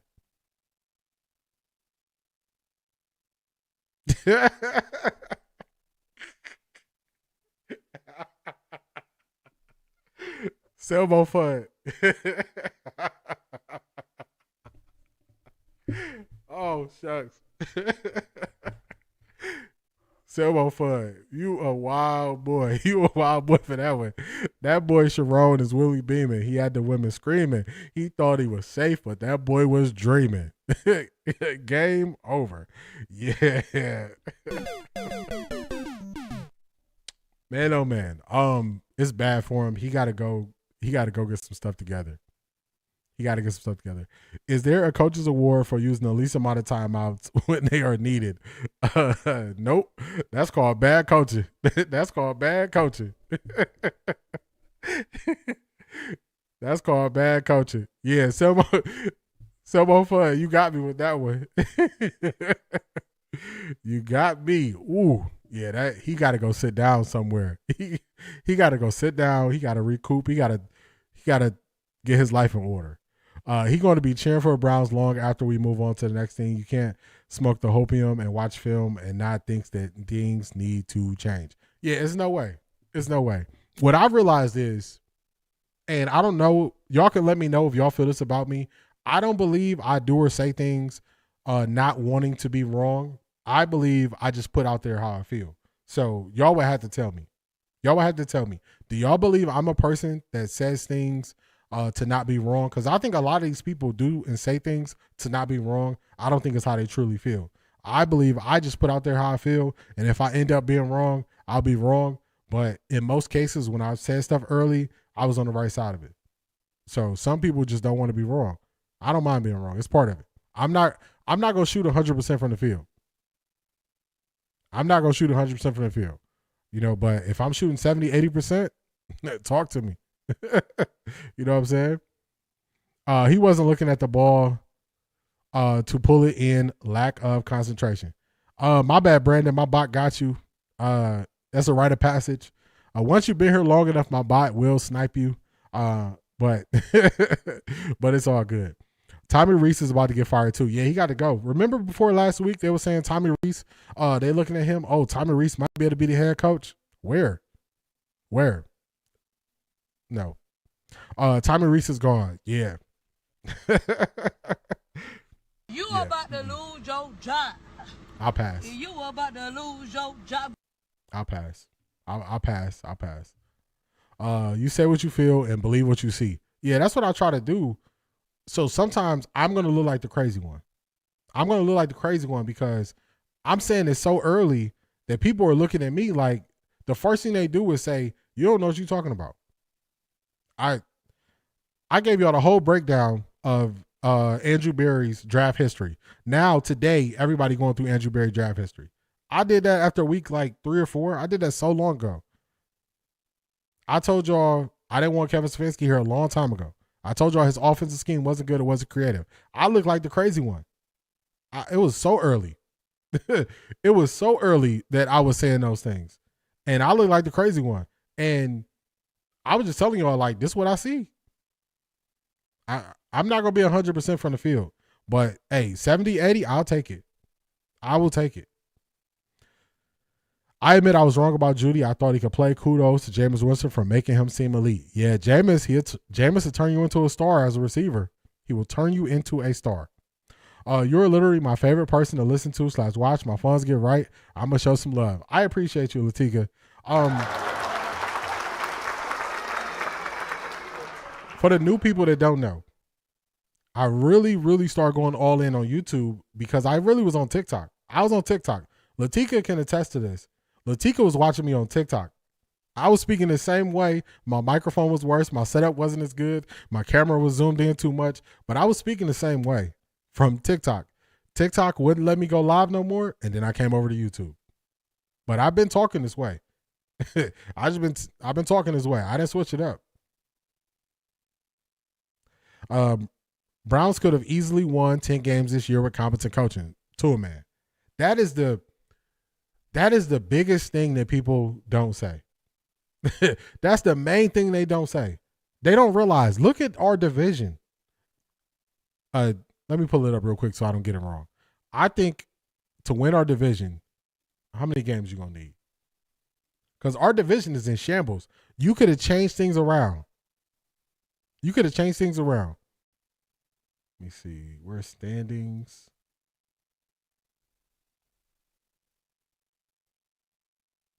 Reese agent preparing for his exit. That's where all these reports coming from. I believe that.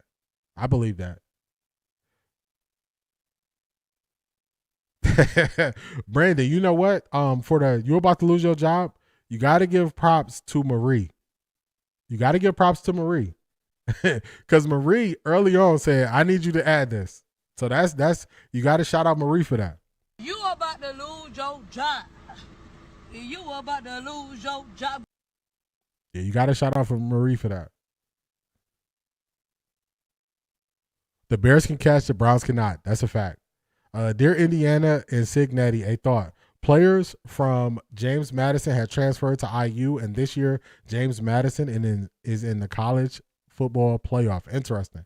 Yeah, he took some guys and he left some guys when he left. I appreciate it. Yeah, Latika, you know, I remember people that rock with me a long time. I remember. No, you're good, D. I can't listen to anyone out here. Keep Mathis, yeah, because they just don't. I don't believe these people are saying what they truly feel. I believe what they're trying to do is they're trying to stay in a pocket so they can keep getting views. We could have won the division for once. That's a fact. Let me pull it up for y'all. Real quick. Where's my thumbnail? I got a little bit more time, so we'll see if we get some press conferences soon before we wrap this thing up. But let's look at the division. This is probably the most egregious thing when I look back on this season. When I look back on this year. All right, I got it up.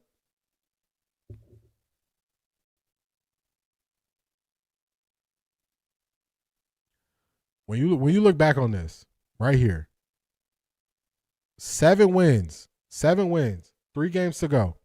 A 9 or 10 win team is going to win a division. 9 or 10 win team. The Browns have not won a division since 1989, and a 9 or 10 win team is going to win this division. It is crazy. The Browns is right there with competent coaching and better decision making. That's it. And they could have won the division. First one since 89. Since 89. They could have did this. And they just let it slip through their hands because they had a poor plan from the beginning. Poor plan from the beginning. From the very beginning. Junkins is twat.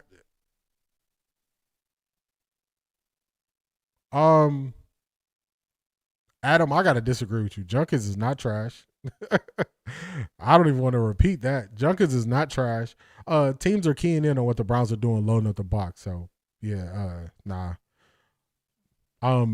Clyde, you're my favorite too. I only listen to all of your shows. I do not listen to G. Bush and others. G. Bush does not include and embrace his followers as you do. Yeah, I like G. Bush's. I like his acumen. I like the work he's putting in. So I rock with G. Bush. I don't got no ill will towards G. Bush. I listen to you. Great job, by the way. G. Bush in the arena, as long as Akib and Skip are on there. CO7111. I appreciate that. Skip has really changed before my eyes. I thought Skip could not get out of the debate arena, but Skip now, I watch Skip a lot. I watch Skip a lot. I'm like, man, I'm rocking with Skip. And definitely Akib, because Akib don't let nothing slide, and I appreciate that. And I really appreciate that. We had easy schedule, top 10 defense, and if we coach our offense with actual competition instead of lip service, Shedeur would have beat out Flacco early, and our division is weak. Man, that's a fact. They just threw it away. They just gave away an opportunity to win a division. They just gave it away. Gave it away. One thing I've always appreciated about you is your consistency and integrity. I appreciate that. I try not to just be all over the place, man. I try not to be, and I know that I just got to keep getting better, 1% better every single day, and consistency. Me and my friend, we got a thing when we text, and we always end it with consistency is key. You got to show up and deliver every time, through the good, through the bad. You know what I'm saying? You got to show up and deliver. That's what I try to do for y'all. That's what I try to do. I come to realize there is a handful of podcasts with real content and analysis. D is one of the top ones. I appreciate that, Shanithia. I appreciate that. You always showing love and support. I appreciate you. Also, Shanithia, check out my reel. I put out a reel, the one you asked me about. I put out a reel. It's on YouTube, and it'll be on TikTok at 12, so it released already on TikTok. So check that out. I'm glad people saw that the team is trash before Shedeur started playing. They had to come to that realization, Adam, so I agree with you there. Yeah, see, Anderson, that's all on Marie. Marie said you gotta add this, and I added it. A.M. Williams, what's going on? Oh, I got you. Shanithia, I could do that. Bring back the motivation at the start of the podcast. I got you. I could do that. We got really into the thick of like the football side of it, but I'll definitely bring that back. I like that. That's something that motivation is something that people need to start every day. So that's why I was doing it. But hey, you requested, I'll bring it back because I like it. Browns get something to work with and the league adjusts. Only thing that doesn't change is Kevin being horrible. That's a fact. You have a franchise quarterback sitting on the bench and then tell your fans you're trying to win games. Everybody will be fired. Everybody got to go. Junkins has had less than 4 yards of carry for 7 games straight, and they are not keying in on the running game because they run the ball. They're playing the pass. I just got to disagree with you, Adam. I got to disagree with you. Teams are not just doing one thing. They have found out that the Browns are not creative, so they know that it's a highly likelihood they're going to run the ball on first and second down. They are putting 7 or 8 in the box, and nobody's going to be able to run through that. And then also, just a stat for you, Junkins lead the league in yards gained after being hit, because he's usually hit behind the line of scrimmage and making a guy miss. You can't put that on Junkins. Can't put that on him.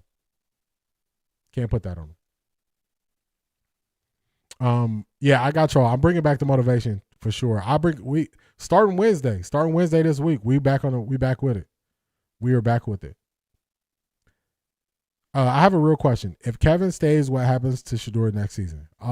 Tessa, if that happens, this is gonna be your boy.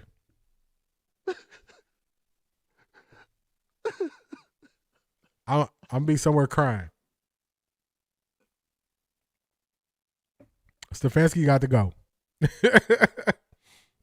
Stefanski got to go. He got to go. I don't even want to think about him coming back, to be honest with you. He got to go. He got to go. He got to go. In my opinion, the reasons Kevin Stefanski didn't want Shedeur as a starter was because Shedeur was making him feel inferior with all those why questions he was throwing at him that he couldn't answer. Talk to him. CO7-111. Remember we spoke on that last week, and I told y'all that a person who can't answer the why, they feel intimidated by somebody asking the why. You have to be able to explain the why. When you can't explain the why, usually, y'all notice at any job y'all worked at, when you were getting training and you asked the why question, they couldn't answer the why, they usually responded with anger, irritation, or saying you didn't understand. You didn't understand. That's usually what they do. So if you notice, even if it's a bad play for Shedeur, I break down the why it happened. Because I want y'all to understand these are not just egregious things. These are things that can happen on the football field. They can happen. So that's why people get upset when they can't explain the why. That's why they get mad at it. It adds to the quality of your podcast. Y'all should have told me. Y'all should have told me y'all liked the motivation that much. I wasn't sure if people really liked it, but I'd like it. So Wednesday, we back at it. We back at it. And then also on Patreon, if it's anybody who y'all enjoy their motivation, because I was doing a lot of it that was sports related, but if it's anybody whose motivation that y'all enjoy, definitely send me links on Patreon. Send me the links on Patreon of who motivation y'all like. Early on, the press went away from the idea of having two rookies compete because they thought they were competitive for postseason. Made no sense knowing our offense was garbage. The whole quarterback situation was bad. Tessa also, yes, I love the motivation piece. Oh, we bringing it back. There was a lot of window dressing this summer. I agree. No, and the truth is not the Browns coaching staff. The Browns coaching staff got to go. We watched even in the spring, the gaslighting was obvious early, very early. Okay, next question. Who would they hire instead? I want Brian Flores. I want Brian Flores as the head coach. He can decide what to do with the defense. Some options. I want an OC. I want a Mike McDaniels, or I want, actually, let me give you two. I'm going to give you two. I'm going to give you an offensive-minded head coach and a defensive-minded guy I would look at. I would look at Clint Kubiak, offensive-minded head coach. Gary Kubiak's son. He runs the type of run pass that I like. So Clint Kubiak is an offensive-minded head coach option. And Brian Flores is a defensive-minded head coach option. Then OC, depending on which one you picked, I like Eric Bieniemy. I also like Mike McDaniels. So those are some options of people I like. What argument is used for keeping Kevin Stefanski besides two-time coach of the year? Ivy League Mac? I don't know. Because he's poor at too many parts of his job. He's not good at clock management. He can't identify talent at quarterback, and he's supposed to be an offensive mind. He had to give up offensive play calls 2 years in a row because he had the worst offense in the league. So when you get a guy like that, I don't know what's good about him. I can find more reasons why he shouldn't be here than I can find for him to be here.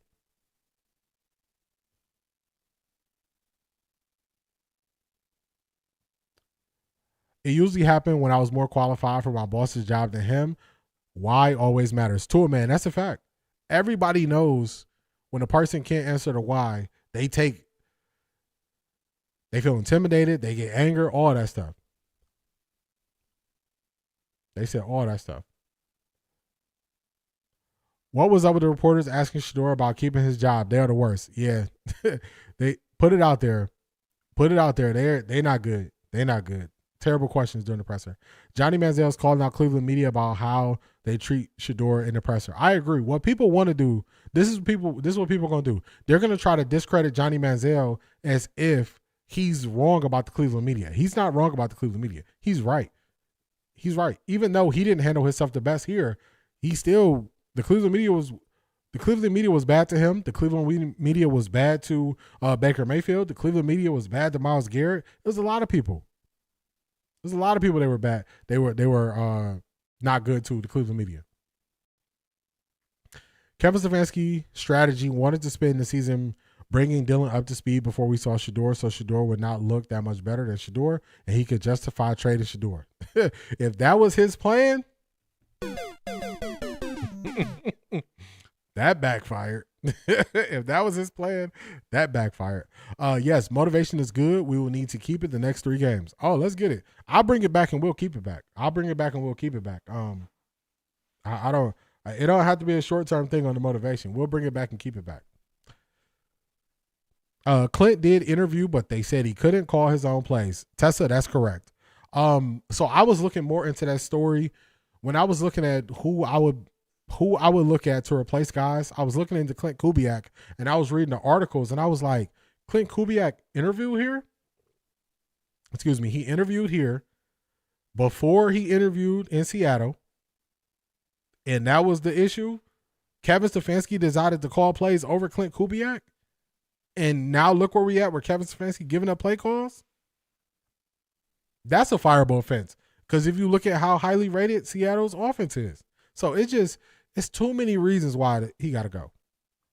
Brian Flores and Eric Bieniemy will be a nasty combo. Doggy bone. That's a fact. I believe so too. And also, I'll tell you the thing I like about Brian Flores and Eric Bieniemy. They hold people accountable. They are known to hold players accountable, both of them. I like that. Hold guys accountable. Is Brian Flores the one suing the NFL? Yep, he's the one suing the NFL. He's currently the defensive coordinator for the Minnesota Vikings. The thing is, at some point, Shedeur will be in the driving seat, and these same media people will be begging for an interview or a seat at the table. I look forward to that. Yes. CO7111, that is a fact. That might have some legs because Kevin could have stuck with the he's not ready narrative throughout the offseason. Yes.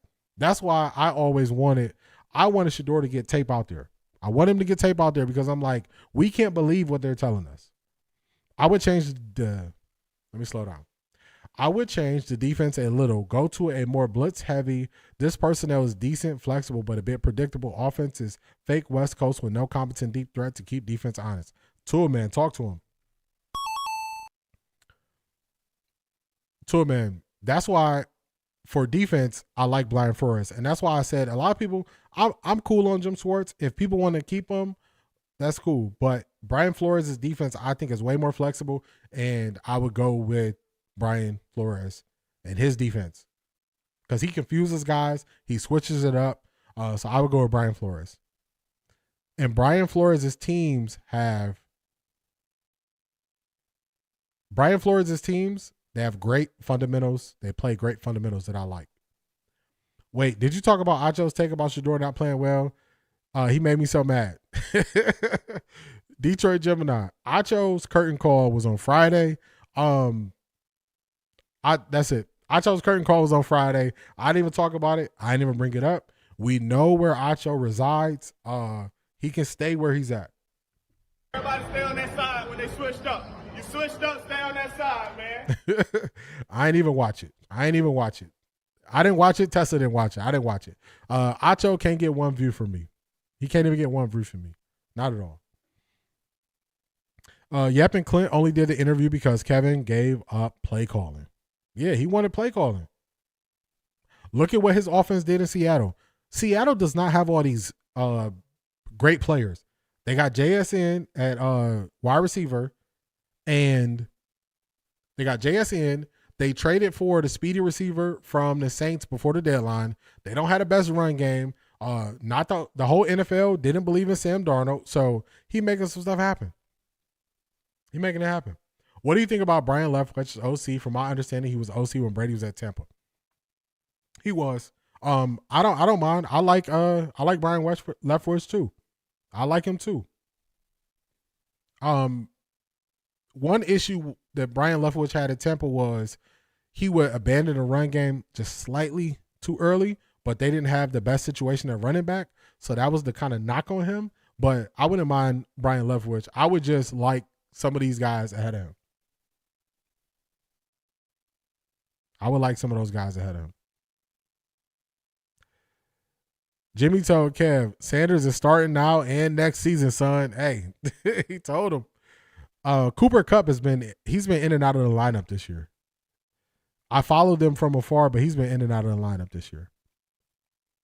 Like any rookie we've seen is good and bad. If he does end up getting traded in the offseason, it won't be to be a backup. That's for sure. That's a fact. Yes, it will make you mad. I did not listen to him. Detroit Gemini, I just skipped over Acho. When they put it on my feed, I just skipped past it. We like a GED good enough to get by on a minimum wage, but not locking anyone down after you pass.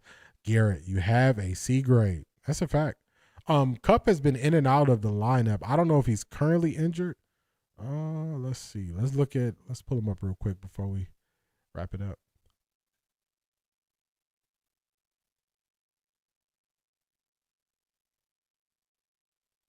Let's look it up. Actually, let me look it up real quick. I have seen Kevin Stefanski's strategy at least 10 times with my kids. It only works when you pick the right person. Kevin Stefanski thought he could do it with DG, but underestimated Shedeur Sanders' talent and his fan base. He did 2 poor calculations by Kevin Stefanski for sure. 2 things he definitely misread. Look at the Texans, how they're improving week to week. This team is getting worse week to week, not better. I really like DeMeco Ryans as a head coach. I'm a big fan, like a secondary fan of the Houston Texans because of CJ Stroud and DeMeco Ryans. I cannot wait to start doing watch parties for other teams. The Houston Texans will definitely be a team that I do watch parties for because they even went through some stuff at quarterback this year where CJ Stroud was out for, I believe, 3 weeks. Davis Mills came in. They were still winning. So I like the Houston Texans, so I can't wait to start watching them when I do other watch parties. Antonio Pierce, thank you. Collusion. They knew you wanted Shedeur, therefore they fired you in January 2025. In addition, I always turn the volume down whenever Acho is present. Yeah, I skip past Acho. I skip past that. We don't do those school types anymore. That's a fact. That is a fact. C.A. Anderson. Let me see. I'm looking up Cooper Kupp. I know he was injured early.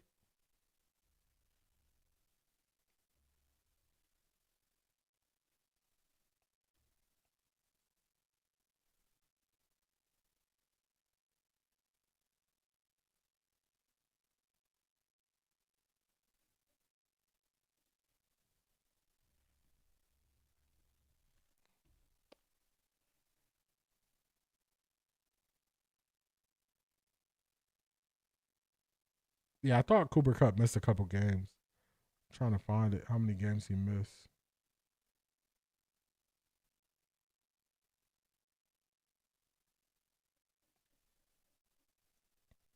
Oh, I meant Acho types. Yeah, Acho, I can't give Acho no energy. I can't give Acho no energy. None. I can't give him no energy. Shedeur himself wouldn't allow himself to be denied. We push that forward through the media. Commentators just can't help but be disingenuous. Yeah, they are.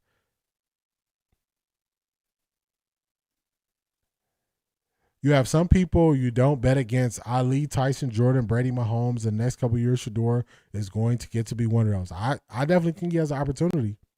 All right, let's look at Cooper Kupp this year. Let's look at his game logs. Man, my bot is at your neck today, Brandon. My bad. I was so angry when I saw Dart playing for the New York Giants and 12 was sitting on the Cleveland Brown crappy bench, and I was going in on my brother when I see what Dart doing. Yeah, it's crazy. Yeah, that was the kids' upside is only getting better. I agree. Poor Chiefs, Patrick Mahomes, torn ACL in a losing season. Yeah, very, very, very tough season for the Chiefs. Very tough season. Let's see.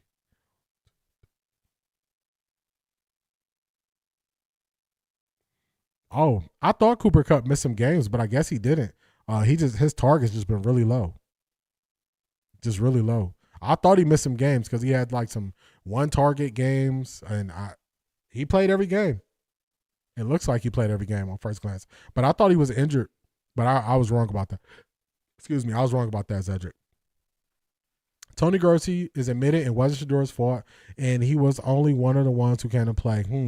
The tide is changing. That's good. Hopefully it's a sign that Kevin is getting fired. Yeah, Kevin got to go, y'all. Kevin got to go. You about to lose your job. He got to go. You about to lose your job. Kevin got to go. He got to go. Anybody that want to bring Kevin back, I can't rock with them because I don't know what they are seeing in him to try to defend what he does. So I can't rock with him.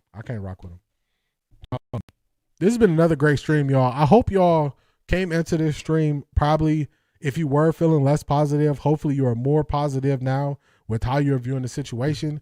Hopefully your belief in Shedeur hasn't really changed. Let's check out the poll. Let's see what y'all said. Let me end this. There you go. 99% still in on Shedeur, 1% out. So that hasn't changed. This is where I want y'all to be. Be excited. It's going to be ups. It's going to be downs. Shedeur is not holding his head down. Don't hold your head down. Stay in this thing. Stay excited. Stay happy. It's a long season. Long season. So who's the next college kid who is going to make a splash and change the league? Yeah, I agree with Shanithia. Jeremiah Smith is definitely somebody who's going to change the league for sure. He's so big, so strong. He's going to change the league. 12 is the one. Stanky, Janky, and Ranky. OC needs to go. A. Williams said, clean house. Clean house. I agree with you. Clean house. Let me shout out the people who supported the stream. Let's get it here. Dawn, C.A. Anderson doubling up, and then also Charmaine. I appreciate y'all's support.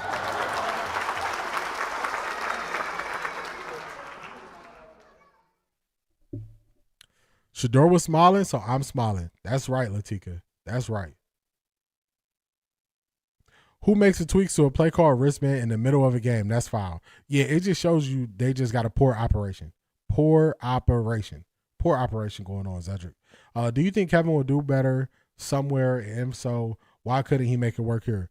I don't believe he's going to do better anywhere else as a play caller. He's going to have to modernize his offense, and he's going to need to get somebody off of the Shanahan tree or the Sean McVay tree and bring them in as an OC and let them run the plays and run the offense. Then he can have a better shot. Kevin Stefanski going somewhere being a head coach and a play caller, I don't see success because his offensive play system is so outdated. So outdated. It won't work. Shedeur smiling, so I'm smiling. I'm right there with you, Latika. Kevin don't even want to be here, and he can go. Shiloh's available. Shiloh gonna get picked up. Shedeur keep doing what he doing. He gonna get picked up. Jeremiah Smith remind me of Julio. I agree. We rocking with Shedeur his entire career. Talk to him, Detroit Gemini. Kevin will do wonders somewhere else. Yeah, indeed. He will kill it somewhere else. See, Anderson, I see what you did there. What they saying in the media, some of the play sheet fell out. Yeah, it don't make sense. Kevin said one thing, Shedeur said something else. When Shedeur said he was having fun out there, he don't play out of fear. I thought he all right, so we all right. That's a fact. It's learning. He is learning. Like, well, this is what he's thinking, y'all. He's thinking, this is what the best got to offer. And if I can kind of maneuver now, not in the best situation, just think about how I'm going to be able to maneuver in the NFL when I put in a good situation. So that's why he's not down. He like, what Coach Prime say the first year after the first year in Colorado, Coach Prime said, you better get me now. You better get me now. That's how Shedeur is looking at this. You better get me now where they didn't give me the reps. You better get me now where they didn't put everything behind me. You better get me now. So I got belief in him. I think he's gonna rock out. Odds Jeremiah Smith get in the Browns uniform. He's gonna be a top 5 pick in 2027. I'm just gonna tell you personally, this is with all my bias in it. If I got bias in something, I'm going to tell you I got the bias in it. Let me change this. With all my bias, I hope the Browns are not good enough to be drafting top 5 next year in 2027. I hope they better than that. I hope 2026 is way better than this year. So That's just, I would love for him to be on the Browns. Hopefully we're not bad enough where we're able to draft him. Hopefully we have a better year. So that's where I'm at. If Giannis can do it for his brother, Shedeur can. That's a fact. Imagine Shedeur and JS together. Yeah, Jeremiah Smith, it would be crazy because Shedeur just give him the chance. Shedeur ain't scared. He's standing up in that pocket. That's a fact. Shedeur is realistic, though. That's why I call it BS when they try to say he's entitled. Yeah, they don't know what they're talking about. As a coach, Brian said, we've got our luggage, and you're Louis. You better get us now. That's a fact. Coach Prime said that. Do you remember when Shedeur had attended a New York Knicks game and the Knicks fans were applauding for Shedeur? Shedeur, hey, Dylan. Preposition, Dion, you degraded the Browns. Shh. Yeah, be quiet. Ryan Day gonna cry when Jeremiah Smith leave. He is, because he cleaned up for some questionable calls. That's what we lose last 2 games. Yeah. Me personally, I just hope we have a better year next year. I want to see us win more games. Jeremiah Smith is a dog. He's been a dog he's one of those players, him, Adrian Peterson, they could have came into the league fresh out of high school. 1 year of college, they would have been straight. 1 year of college is all they needed. They would have been straight. So I like Jeremiah Smith a lot. But hopefully we are a better team and we not drafting top 5. I don't want to keep having all these losing seasons back to back to back. So that's how I look at it. We're going to wrap it up here, y'all. It's 1 o'clock. Hopefully y'all are leaving this stream feeling more positive than you came in. We good. Shedeur's good. We riding. I'm bringing the motivation back for y'all starting on Wednesday. We gonna need it. I'm glad y'all are honest with me and let me know the things y'all enjoy, and let me know, because I'll bring it back. I'm not a person. I'm a flexible person. I'm not a person that it has to be my way or the highway. I'm flexible because I want to make sure y'all enjoy our time here. So let me know if it's something that I used to do and you like, dang, can you do this? We're gonna do it. We're gonna get to it. So Wednesday, Statman will be back. We're gonna have the stats. We're gonna have the motivation, and we're gonna have a good show. So y'all enjoy the next 2 days. Don't listen to the haters. Let the haters live where they are. Let them be miserable. Don't show them no attention. And be ready for Wednesday. So I appreciate y'all. Great stream. Like, comment, subscribe. I'll see y'all soon. Peace, everybody.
Hey, Bond.